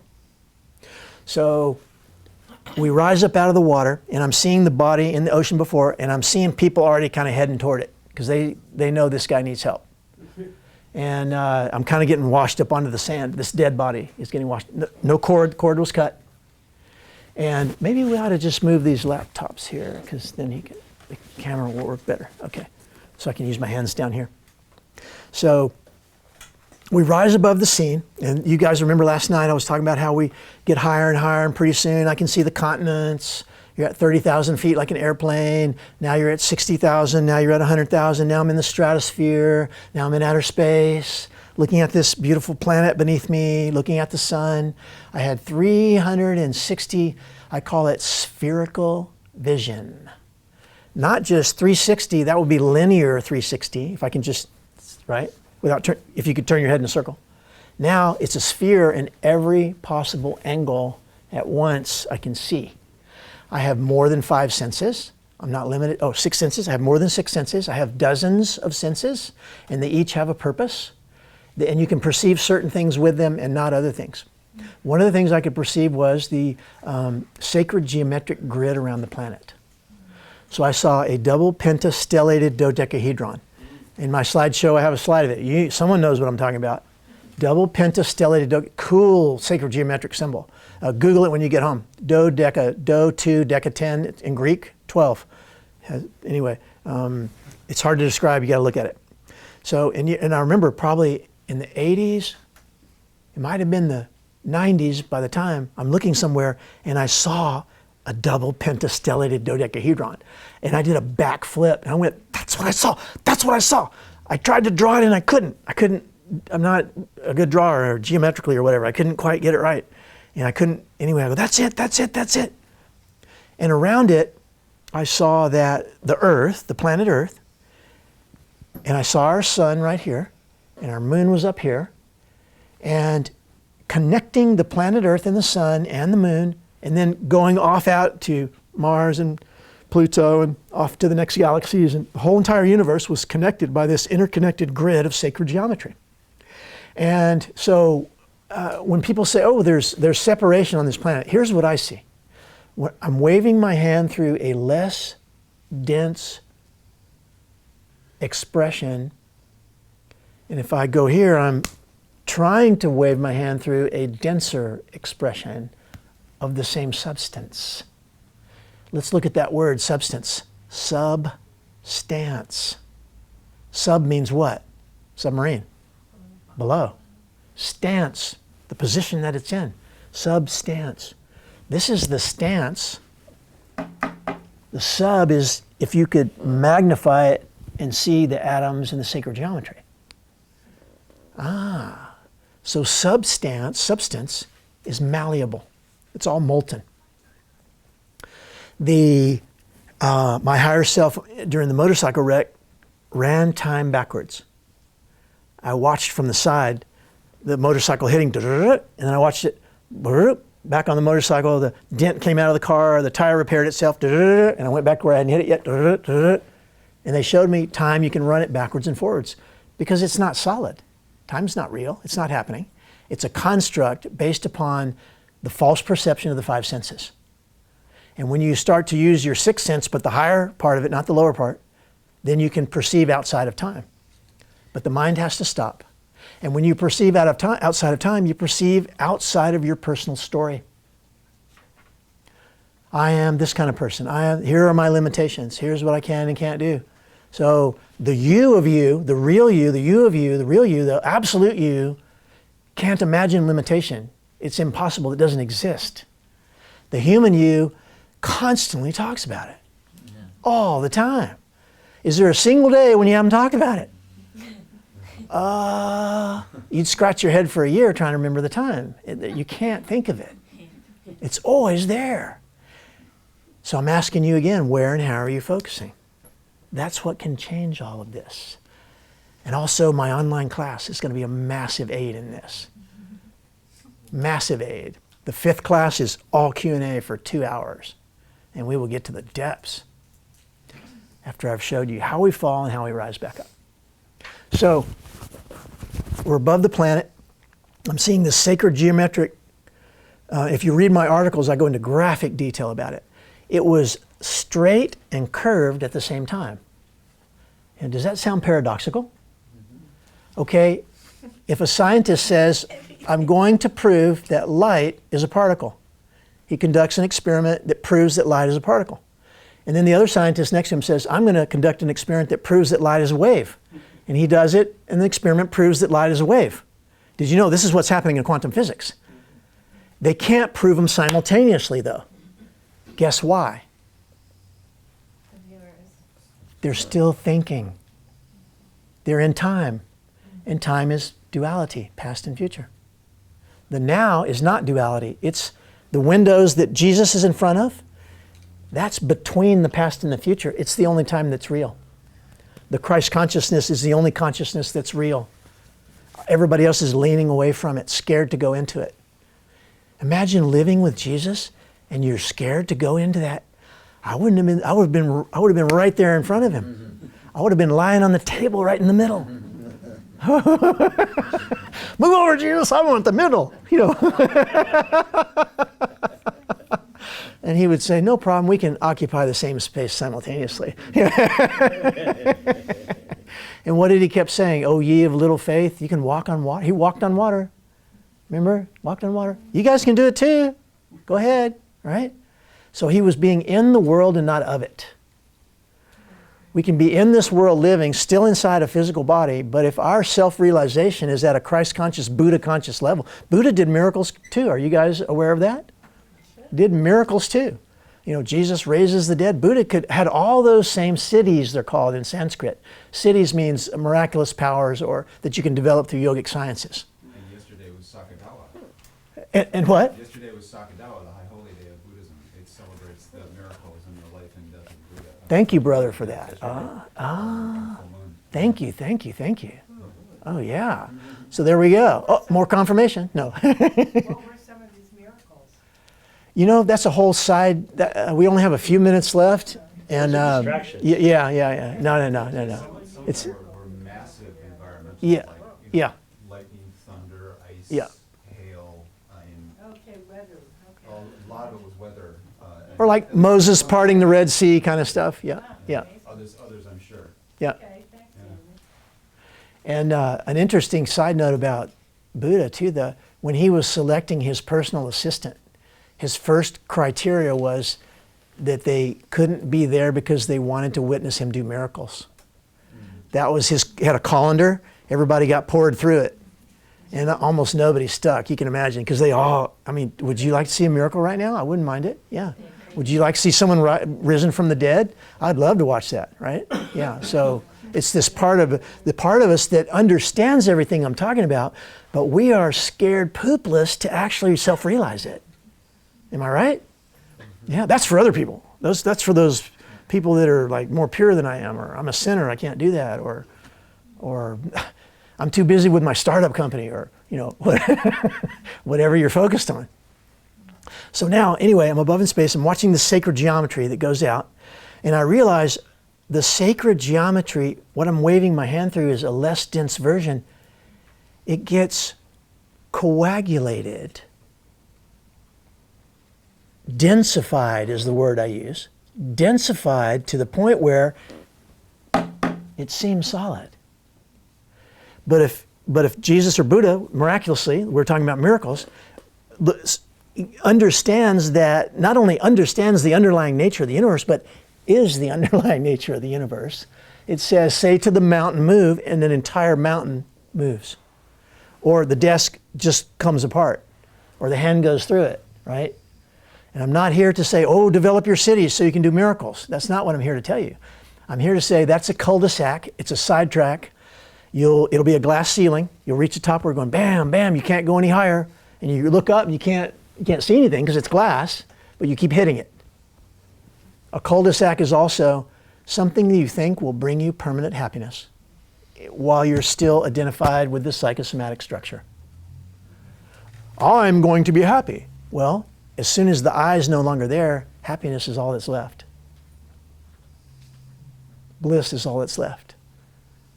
Your natural state of being is all that's left.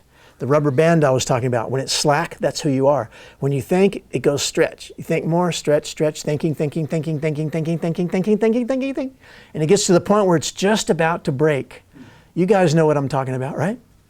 It's just about to break in your life. I can't handle it anymore. I'm going to take myself out. People get to that point where they think they're going to do it. And some do. Pop, rubber band pops. Or they come to the Sunrise Center and they hear a talk that inspires them. Whew. and they start practicing spiritual practices. Oh, look what's happening. The rubber band's relaxing. Oh, there's less tension in my life. There's less tension in my body. It's relaxing, relaxing, relaxing. And finally, when it reaches the homeostatic state, the words of Buddha, right when he became enlightened, Ananda, bliss. He starts singing this song about bliss, endless bliss, Gurnemite, endless blessings, endless bliss. And he knew he had self-realized at that point. So, in the same, people, you guys know Jesus studied in India, right? Yeah, everybody knows about that. I mean, it's pretty much common knowledge now. In Kerala, I went to Kerala, the southwestern part of India. I went to the world's first Christian church. Wait, in India? One of the saints, was it St. Thomas or it was Thomas? St. Thomas went to Kerala, founded the world's first Christian church before the ones in Turkey. Interesting. And there, I met people there. I went into that church. I talked to those people. And they said to me, I can trace my family's lineage for 2,000 years as members of this church. My skin is crawling with goosebumps talking about this right now. And I said, you're kidding? No. And they had all the records. They showed everybody. St. Thomas was here. Oh, it's incredible. And so if you go to India in the north, where the caves are in the Himalayas, I spoke to yogis who said, oh, yes, you're talking about Isa is what they call him there. Isa. Did I say it right? Isa, yeah. So Isa, they talk about Isa. And Jesus, Jesus comes from the Greek. You ever heard of Zeus? The big god? Jesus, the son of Zeus. That's where Jesus came from. The Greeks got the name backwards. So anyway, so Jeshua ben Joseph, or Isa, you know, he meditated in caves and he learned yogic sciences. Man, how would the world change if that were in the Catholic Church? Whoa! It is in the Catholic Church, they're just not sharing it. Oh, yeah, all right. Thank you. Okay, there we go. So I could go on literally till the dawn talking, and we're at 9:30. I'm going to have space for a few questions here. I didn't get too deep into the NDE. I could have gone massively deeper. If you want me back, that's the man to talk to over there, and I will come. I will teach a class called Perceiving Energy Fields. I have an 80% success rate in 2 hours. 8 out of 10 people can begin to see auric fields, electromagnetic fields around their body, other people's bodies, objects. I teach the whole class. I've been doing it for 29 years now, almost 28 years. And I highly recommend it. I'm not saying that I want you to develop your clairvoyant abilities, because, I mean, unless you feel like that's your life's calling or something like that, because it's a pretty difficult road to trod. The reason I'm suggesting doing it, and the reason I've been teaching the class for this long, is in the room, everyone's lying on the floor. I've got the lights at a certain level. We're learning to see the fields around our hands first. I hear, oh my God, you know, wah, and then I'll over here, and then everyone in the room go, what, you know, and then over there, ah, and then, ah, and it spreads around, and finally, and then 80% usually at the end of it, I saw it. Yeah, you're not your body, and you can see the spirit body around your body. They walk out of the room saying, oh my God, if that's true, and I saw it with my own eyes and proved it to myself, maybe everything else that guy's talking about is true. Maybe it gives me a little credibility or something, right? So, and everything I've talked about, you can experience yourself, and it does not have to happen with an NDE. You don't have to go out and die right now. If you begin to practice yogic sciences, that's my favorite one, because it's the most direct path. It goes boom, right to the source. And everything's included in it. I would highly recommend that one. But if it's not your path, take another one. If you want to go take a shamanic class in Guatemala or whatever, just do something that's going to starve what's holding you back and feed what's helping you to awaken. All right, I'll take a few questions now. Raise your hand. Okay. Can you compare limiting beliefs of the mind? The what beliefs? Can you compare limiting beliefs Yes. of the mind with trust and faith? Okay. So the limiting beliefs of the mind are false perception. How many times have I said that word? False perception. If you have a limiting belief, because why? God cannot be limited. The source cannot be limited. There is no limit to it. It's unlimited. And so if you believe in limiting thoughts, then you're using false perception to keep yourself down, to trick yourself. Faith, and what was the other word? Trust. Faith and trust are remembering your natural state of being. remembering who and what you really are, not what your ego has convinced you that you are. And the ego's job 24/7 is to perceive falsely and try to make you believe it. I know. Laugh out loud if you want. We can all laugh on that one. That's the ego's job. Your job, because you're not the ego, you're not the mind is the voice of the ego. When the mind stops, the ego can't talk anymore. It shuts up, finally. Oh God, finally my mind shut up. You know that feeling? When I first tried to meditate, even after NDEs, I had monkey mind go on for thousands of hours. And then slower, boom, stoppage, boom, higher and higher states of dhyana. So it's where and how you focus. If you focus there and you focus in that way, it will happen to you. There's not a single person in the room that will not happen to. Even me, because I'm not as good as other people. No, it will happen to you. Nothing can hold it back. So did I answer your question? Yeah. Okay, yes. Okay, I'm gonna try to formulate this. Okay, so there's this idea about barriers. About burial? Barriers. Barriers, People. okay. And that's what people tell me, Isa. Like boundaries? Yeah, boundaries. okay, yeah, mhm. not barriers. Mhm. Okay, that's Isa. That's me. My name is Isa. Oh, really? Yeah. Oh, hilarious. Okay. But I'm not. There's times when I will go to people and I just feel them. Yes, But then it's not always the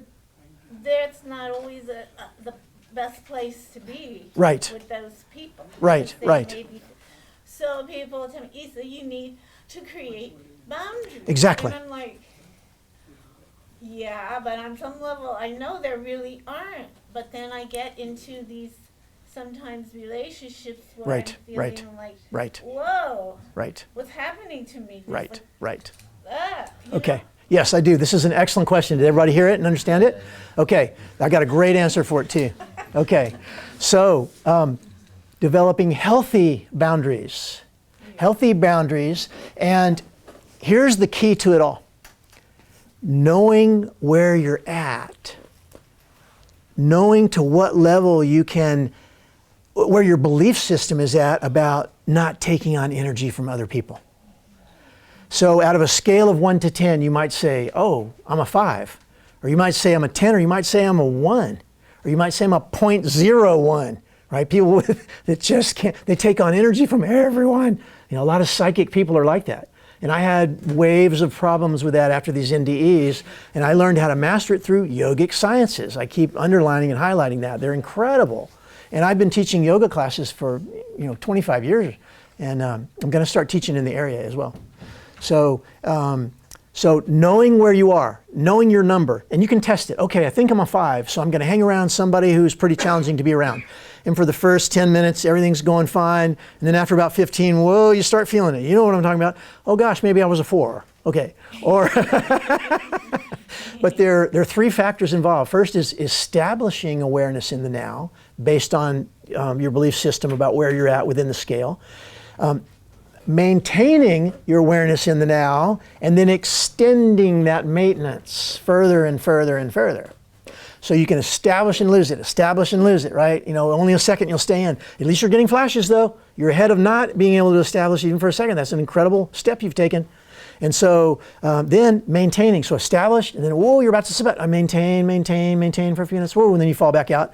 So when you get to the point of extending, it's where you can maintain a good while and then extend it. So you're always testing. I think I'm a 5, but it looked like I was really a 4. And then you start hanging out for a half an hour with that person, or an hour, whoa, maybe I was really a 3. So you're seeing that, okay, as a 5, you can handle it for 10 minutes. As a 4, you can handle a half an hour. As a 3, you can handle an hour. And when you drop to 2, you better get the heck out of there. Get the heck out of there, not running like, like I'm disempowered and they can do this to me. No, what you're saying is, I'm honest about where I'm at. I'm realistic about my belief system, where it's at. I know that I can change my belief system, but this challenging situation is a little bit past my reach. Yeah. So I'm going to back away a little bit. Everybody's following me, right? Okay. And you can explore this. When you walk out of here, you can explore it in traffic. How do you drive? How close? How long do you put your blinker on soon, or do you just swerve over? I think you're going to notice as you drive home, you're going to be thinking about all these things I talked about tonight, and it's going to be demonstrating. That was an excellent question. Thank you very much. So with yogic sciences, you bump yourself up to a 6 and a 7, an 8, a 9. When you reach 10, that's Buddha conscious, Christ conscious level, and nothing can ever affect you, right? And if someone's bothering you, you just dematerialize them. Ha ha. No. No. Okay. Yes, ma'am. When is your next class and what's your website or whatever? Okay. Pranasati.com, and landing page will be ready in how many days?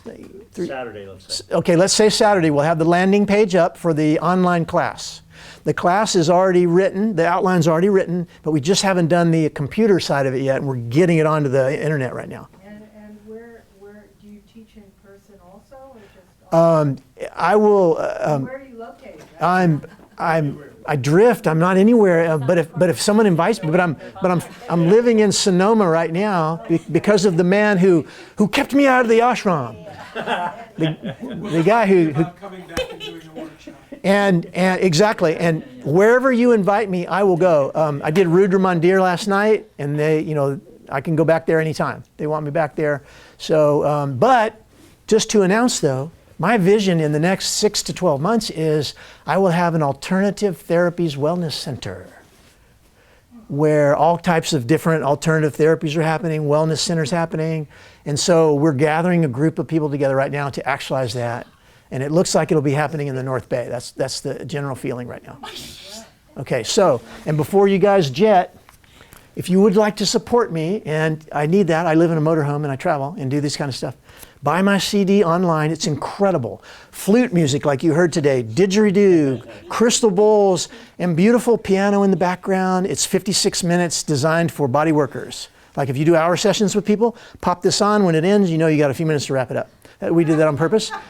And it's Orca's Trance, the musical tale of the cosmic whale. You see the whale flying through outer space. And the guy who played the piano is the other guy. And we're on a magic carpet flying through space. And it's very incredibly healing music. And I wrote a children's book called Orca's Trance, musical tale. This is the album that accompanies the children's book. And it's about a whale who came from another star system to help the humans awaken. And on her butt is a bumper sticker as she's flying through space, and it says, "Save the humans." Anyway, it's on this for $16 on the website. Okay, so Do you have copies for sale tonight? I stopped selling hard copies because of environmental impact, and everyone told me they put it on their computer or phone and then threw it away anyway or gave it to somebody else. So anyway, it's a lot of plastic, and I didn't want to do it anymore. So is it just an MP3? Yeah, you download 5 tracks straight onto your computer or phone from the internet. You click to download, put in your credit card, boom, it's in your device. Pranasati.com. Pranasati.com. And you can while you're doing that, you can read the articles and listen to the radio interviews, which you'll absolutely love. Okay, so Do you have the dates for the course? do we have which? The dates for the course? Not It's exactly. July, forgot. It's 5. 15, something like that it starts. We're But it'll be listed on there on Saturday, you can see. we're super close to it, and Tuesdays or Wednesday afternoons, evenings, I forget when. okay. So the first 4 classes, like I said, it'll be the first 2 are how you got into this situation, and the last 2 are how to get out. And the 5th class is all I know. I'll skip the first part and just go to the second, right? Get me out of here. And the 5th one's all Q&A, and we will go really deep. And I'm going to be doing online stuff. We're also going to be doing, I'm doing tons of video clips on certain questions. We've been passing around questionnaires at all the presentations. People are writing down, Chris has them right there, and people write down the questions they want to most have answered, and I'll do a 5 or 10 minute answer on it. All this stuff's going to be on YouTube. So I'm a light worker. I'm here to help people awaken, and I'm gearing up and kind of getting into the modern world now because I've been living in a yogi's cave for the past 30 years. So and coming out just long enough to do a few things and run back in. So I have time for a couple more questions, probably. Yes. I have 2 questions, and maybe they might be related. One of them is, so I've listened to a lot of stories, a lot of NDE stories, and everybody says they don't want to come back. Exactly. How fantastic it is and all of that. So my Yep. question is, There's a lot of us here on this planet. Why are we all here? Right, You know, right. we keep coming back. Why do we keep coming back? If it's so awesome, and why do we keep coming back? Okay. My second question might be completely related. Maybe it's the same thing. Okay, Is okay. that why is it so being in the now is so blissful? Yep. Why are there so many challenges to it? Why Yeah. do I keep getting pulled out of it? Why do I Yeah, have to work yeah, on yeah, it? yeah, Why do yeah. I just want to be there all the time? Okay, okay. This is a fabulous question. Did everybody hear it? Okay. So, kind of, she's asking like, how do we get here? Right? How do we get ourselves in this situation? Why do we keep returning? If What? it's so blissful there. Right, Why do we right. keep coming back here? There's Okay. tons of us here. Because of sankharas, latent impressions of past reactions. When you die, remember the one I said that was carved in stone about that emotional one? You know that one? When you're there in the spirit world with that, you have to come back because it's not resolved. Because there's an aspect of you that still believes in the mind-body construct, even though you've dropped to the physical body. You're out of your body. It's lying on the ground ready to rot. You're here, but you're not conscious enough yet. You're not awake enough yet to realize my body is littered with sankharas. Why do we incarnate the first time? Okay, I'm going to give you the easy answer, and this is going to go, I'm going to cut to the chase. We didn't. I didn't get a chance to cover that in the presentation. And I'm going to briefly mention a few excerpts from the Course in Miracles that are going to nail it for you. Jesus says, forgive them for what they've never done. Because we didn't incarnate, none of this ever happened. It's not happening now. You're not even, it seems like you're dreaming that you're talking to me now. It's not even really happening. And Jesus says constantly in the Course in Miracles, the separation from God never occurred. You are in a hypnotic trance. Your five senses, to further answer your question, why do we keep getting trapped? The ego's job is to keep you here. Your job as the higher self, the lower self's job is to keep you here. The higher self's job is to get out of here. And the absolute you understands that it never happened. So your journey is moving from lower self to higher self first. Instead of, oh, I can't do it and it's hard. Up here to like, oh yeah, mountains can move, I can do that. And then letting go of that one too. Letting go of that one too. And only a few expressions on the planet take that last step. Religion stops there at the little g God, but reality has to go to the big G God. And you know it's little g God when it's anthropomorphized. Does it have a personality like a human being? Humans, oh great, so God created man in his own image, and man returned the favor. So humans created God in their own image. And so, but I didn't get to, I needed at least 6 hours with you guys to go through my material. If you want to take the online class, and we were going to go deep in that. So what I wanted to get to too, here's another one that So you're saying the reason that we keep coming back is because... seem to. Or seem to. Yeah, exactly. It appears that way. Yeah. Is because we have stuff that we have.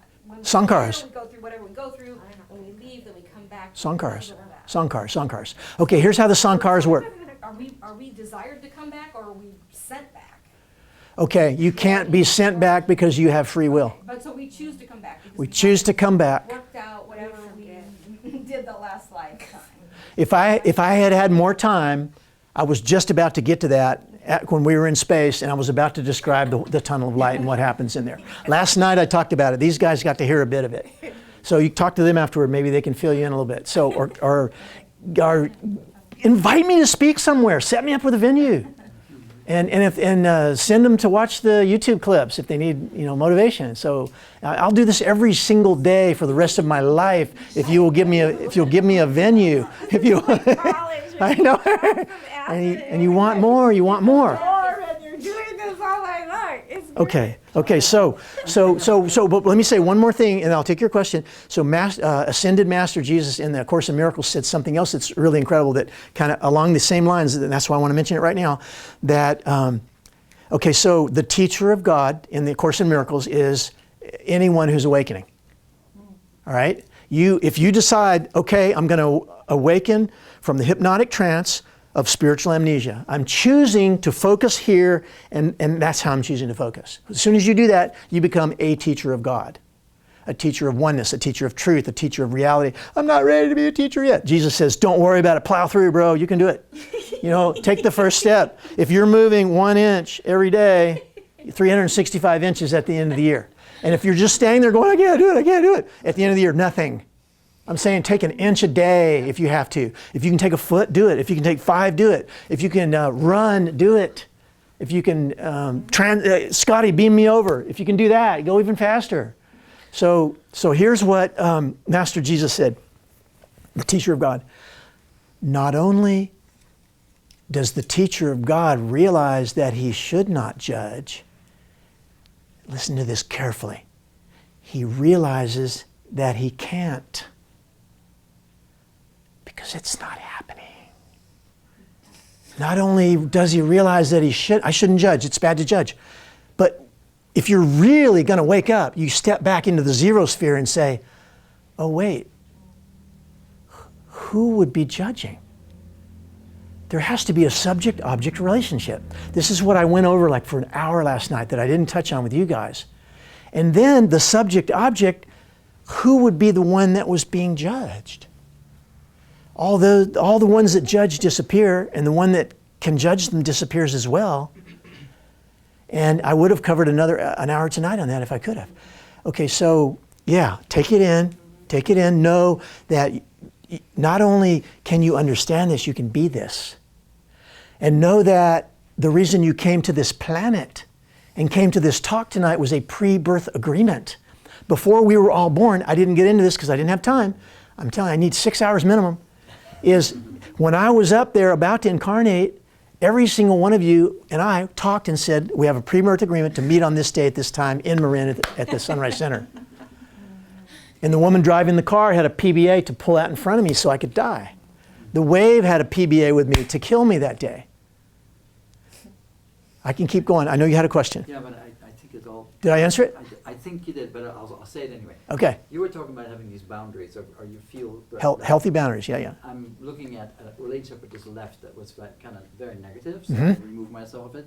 Then I got into another relationship that's really positive, but now I'm hearing that could be a trap as well. Uh-huh. I mean, like where everything is suddenly going like fantastic. Exactly. On every level. Physical, Exactly. everything is like a miracle. Exactly. Well, wait a minute. You know, like, and I feel like, oh, that's where I want to go. Yeah, But there's yeah. a trick inside of that too. Right? Yeah. Remember when I said the most dangerous part of the path? Yeah. Remember when I that's said what that? they- that's what So I you remember. got out of this negative one here, and now this positive one here. So your job is to do what, based on what you've heard tonight? Observe it. Yeah. And And not to do anything, but just observe. Observe it Yeah. without reacting to it. Right. If you react, the Yes. sankhara forms. Yes. Right. If you observe it, it weakens, and if you choose to stay out of reaction, Mm-hmm. Right. then the sankhara doesn't form. Right. And you can, each day, each moment, each breath, become a little more liberated, a little more liberated. The rubber band is a little bit less tight, a little bit less tight. Yeah. This helps. Yeah. And that's your full-time job. Yes, that's right. I'm serious. No, I. Since you have heard this, you are now responsible for it. I didn't want, that's the punchline, you're supposed to laugh. Sorry. Because I was putting a heavy energy on you there. No, just kidding.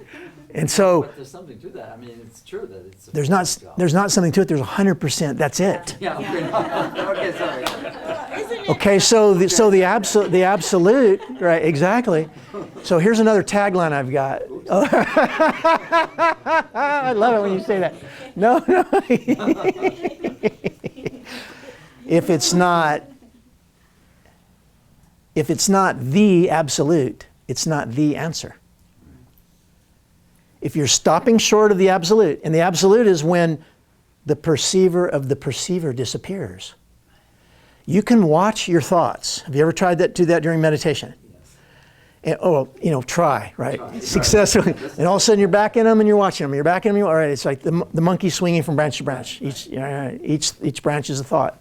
But you can stop the monkey, or you can step out and watch the monkey swing. And as you watch him, as you observe him, he gets weaker and weaker and weaker. And he comes to a place where he finally stops. Establish, maintain, extend. establish yourself in the now, maintain your awareness there for longer periods, and then extend the maintenance to infinity. The center of the zero sphere is where you're aiming. If you stop even one step short, it's not the answer because it's not the absolute. There's still a subject-object relationship. So you can watch the thoughts and then they stop and then you'll be in that space, which is very blissful, and that's the most dangerous part of the path, like I was talking about. And a lot of potential Buddhas get stuck there for eons. Right. If I had more time, I would tell you 2 incredible stories that would really paint it clearly for you. But now, from that space where they're caught, you're not going to get caught.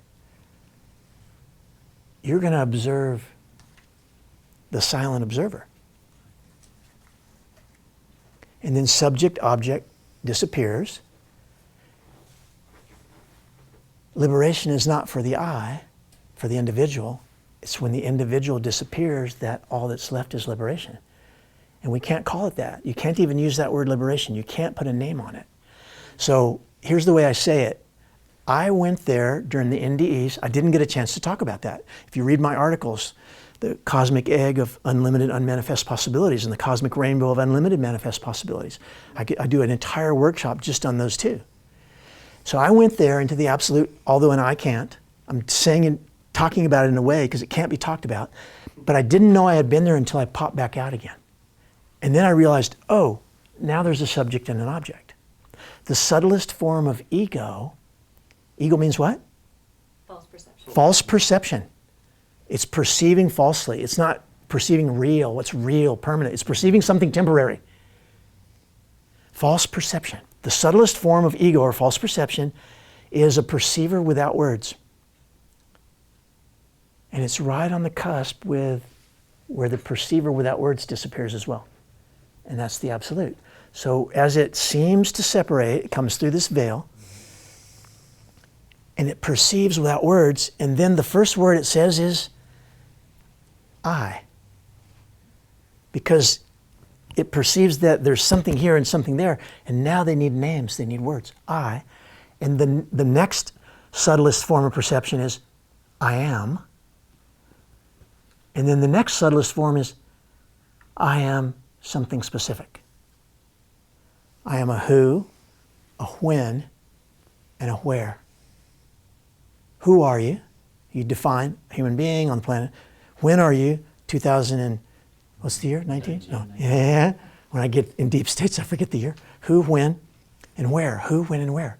So you're a seeming individual, focused, I call it the dissolution of the assumption.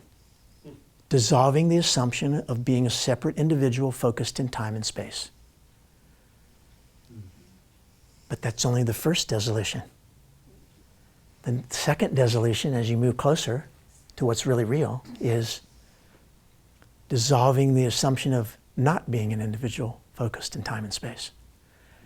And that's where people get stuck. They've dissolved the assumption of being a separate individual focused in time and space. They think they're free, but there's still a subject-object relationship. They're not free yet. So that one also, the not one also, has to be dissolved. So I am, and you always hear like, I am that I am, right? Or God said I am, or even in Hindu, there's tons of religious expressions. I am is when it starts. But your job now as humans, as fallen humans, is to first move from I am human, I call it little g God. Oh, well, there's an ego g God. There's an ego g God, there's a little g God, and there's a big G God. So come from ego G God, lifting yourself up by realizing, I am God, God, I am love, love, I am God, I am love. To the point where, yes, I am one, I'm God. There's no separation. I am divine. I am beautiful, I am talented, I'm gorgeous, I'm lovely, I'm incredible. These things you're feeling about yourself, but it's still saying I am before it. And then all of that part, saying I am God is different than the ego saying I am God. This is really, oh, I am God. Oh, that's right. Oh, and everyone else is too. And so the way I treat others is the way I'm treating myself, and the way I treat myself is the way I'm going to treat others. So if I'm treating God like God, then I'm treating God like God. That God this God. Everyone's treating God like God, God like God. But it ain't over yet. And all the religions stop there. Or they stop, well, most of the religions stop just before you can say, I am God. You can be God through someone or through something, right? But you can't really, you need an intercessor to connect you with this, the divine. You are divine. But now you gotta let go of that divinity as well. It has to be let go of because it's still within the phenomenal world. What does phenomenon mean? Phenomenal, phenomenon. It can be perceived with the senses and it's temporary. Phenomenon is temporary and it can be perceived with the senses, which means it's false perception. Do you have any questions? You've been floating in this sea of bliss the entire session. I've been looking at her face and she's sort of like, I got invited over for dinner and the host served exactly what I wanted to eat, my favorite food, and told me there was unlimited amounts of it and all I had to do was just keep serving myself. That's what I've been seeing in your face the whole time. It's like, would you like dessert now? Yeah. I want to bridge that part you're talking about here. I want to be Yeah, the absolute. You want the absolute. the absolute. You want the absolute. And I must tell you, you are very close. I'm checking your energy, if that's okay. Is that all right if I do that? Yeah, you're very close. So right now, there are a few things that you can starve in your life. Do you know the ones I'm talking about? Yes. Exactly. I'm not going to say them in the room. So you can starve those, and then take that freed up energy that you're wasting, feeding those things that are not serving you, put it over here to letting it lift you even higher. So if I have a scale, and I have an equal amount of weight on each side, and I start by starving something, let's see, I'm taking a gram off, taking another gram off, it starts to slowly go, slowly go. So here's what I would suggest to you is instead of just taking these off, take them and put them on the other side, right? And so then you get this effect where it's, instead of just tut, you get like that. And if you hold your focus, where and how are you focusing, this will come very quickly. Yes.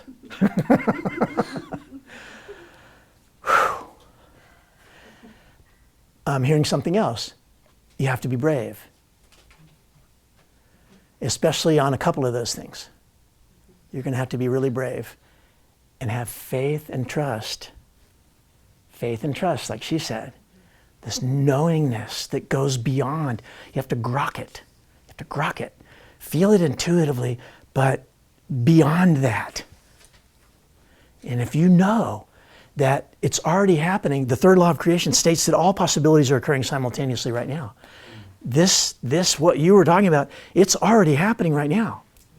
And if you starve that and feed that, then that timeline, that potential destiny line, if you read my articles, I call them potential destiny lines.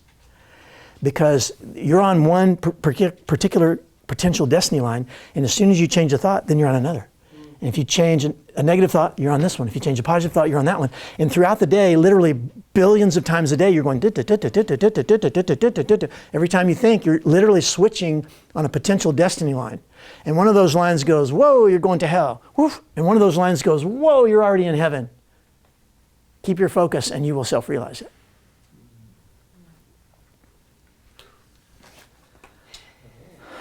I think let's bring this to a close now. It's 10 p.m. and it feels like a really good place to stop. Before we go, I would like to read a poem that I think you guys are going to love. Last night I read a couple poems. I'm going to read different ones tonight since you guys already heard them. Let's see. Thank you. What? Thank you. Oh, yes. And I told different stories for you guys too. All right, here we go. But I got a million of them, so. Okay, so we're going to go. Oh, this is the perfect one for right now. All right. This is one. This poem I wrote en Paris when I was living in Paris. And I lived on the Rue de la Roquette, which runs between La Cimetière de Père Lachaise and the Bastille. It's that main road between cemetery where Jim Morrison's buried, and everyone knows it when I say that. So, and it's called the Aqueous Mystery. You know how it feels, wanting to step out into the rain and disappear, wanting to feel your life lighten and grow weightless. And sometimes, for a breath, you feel it beginning, that liberating sense of dissolution, hanging over your dense field of physicality, like a freshly oiled and sharpened guillotine.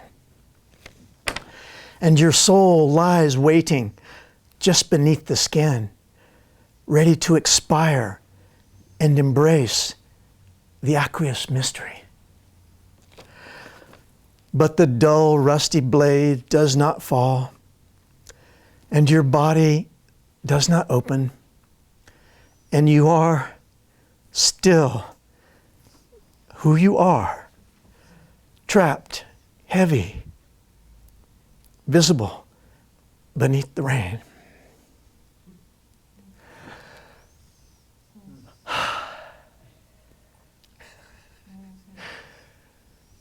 Oh, I want to go home. No. That's obviously what that poem's about. And the guillotine came from the Bastille, was in the shadows. But the aqueous, I wrote this about the drowning, the aqueous mystery, the drowning incident. And that feeling of being free. And for an instant, it's almost there. I sort of hear another piece in that. I don't know if this is what you intended, but I also heard the, like holding being human too. Yeah, exactly. That's it too. Yeah. We want that, but this is also it. Yeah. I'm standing in the rain in this human body that I have to take care of. Exactly. Exactly. And be in bliss in that too, or something. Yes. That's sort of what I heard as well in there. It's so true. It's so true.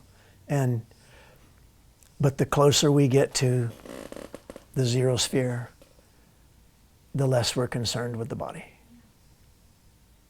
But if we keep returning here for whatever reason, keep getting back in these bodies and then having these body experiences. And they form sankharas, and we're drawn back in. And we finally, by grace, come to a place where we realize we haven't been reincarnating. We haven't been. The five senses and the emotions keep drawing us back down. I make a huge distinction between emotion and feeling. Red, orange, and yellow are emotion. Green is feeling. As soon as we reach the heart chakra vibration level, we start to feel our life instead of emoting our life. Our language doesn't have a word for that. And we say, how are you feeling? Oh, I feel, and then you describe emotions. How are you feeling? How you're feeling is always a connection with God that's inseparable. A feeling at its core, it's always a remembrance of our natural state of being, of love, joy, bliss, and contentment. That's beyond words, beyond the subject-object perspective relationship.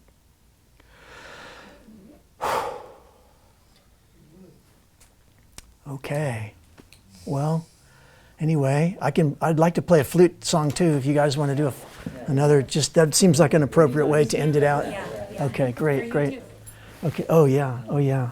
Okay, so I'm going to play I'm going to do F sharp again.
Deep let go breath.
You are always at the center of creation. You are always at the center of the universe.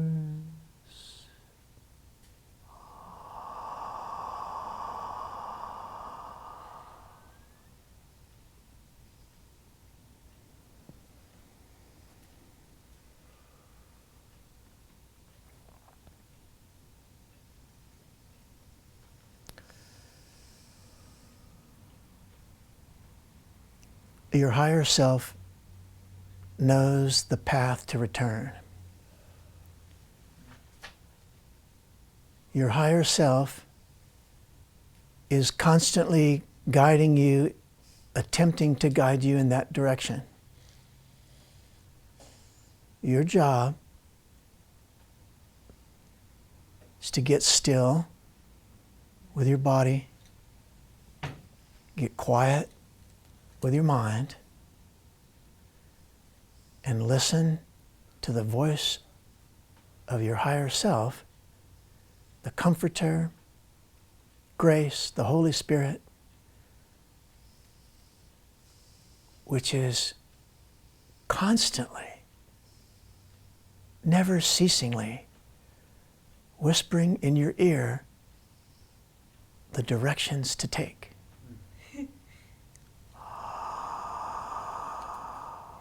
So, in your mind's eye, you're taking your hand and you're picking up your iPhone and you're clicking on directions. And you're watching the little blue line form. And then you have to hit begin route. Because if you don't, the screen will just freeze like that. It'll stay there. And then, oh my God, I forgot to hit begin route again. Or my mind X'd out the Holy Spirit's destination that was written in the destination line. You hit the X and you wrote in the 5-word mantra of the ego. I'm going to teach you guys that right now. The ego has a 5-word mantra. And it goes like this. You have to get into full lotus to say it. You have to. It goes like this. I, my, me, mine, myself. I, my, me, mine, myself. And it's like the Kyoto monks. They have the lower end that's going, everyone else go to hell. Everyone else go to hell. And then there's the high end. I'm the most important one. I'm the most important one. And then I, my, me, mine, myself. So you're going to erase that mantra. Oh, good. And now here's the higher self mantra. It goes, everything is one thing. Everything is one thing. Everything is one thing. Everything is one thing. Inseparable. It's only real if it's permanent. All possibilities occurring. The one I focus on is the one I experience. Boom, boom, boom, boom, boom, boom, boom.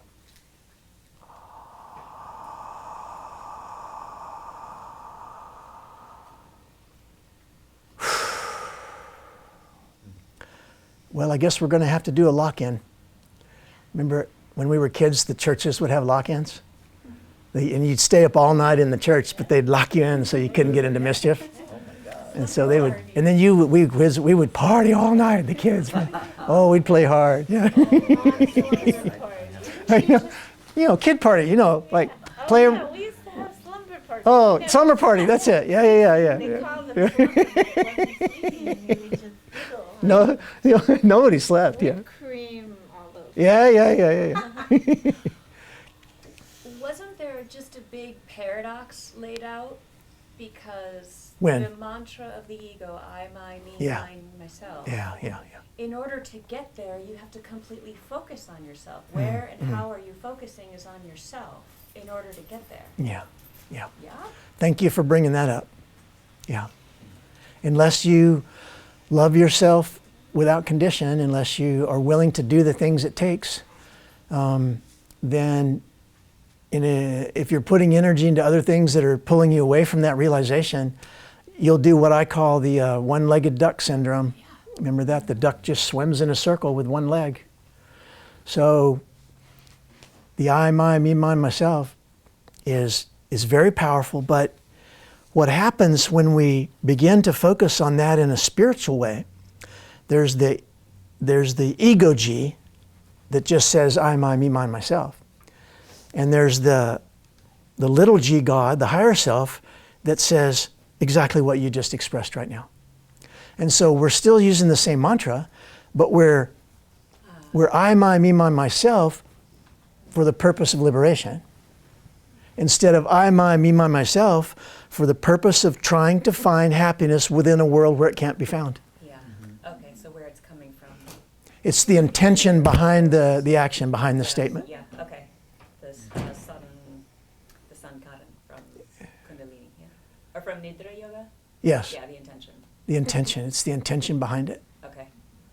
Got it. Thank you.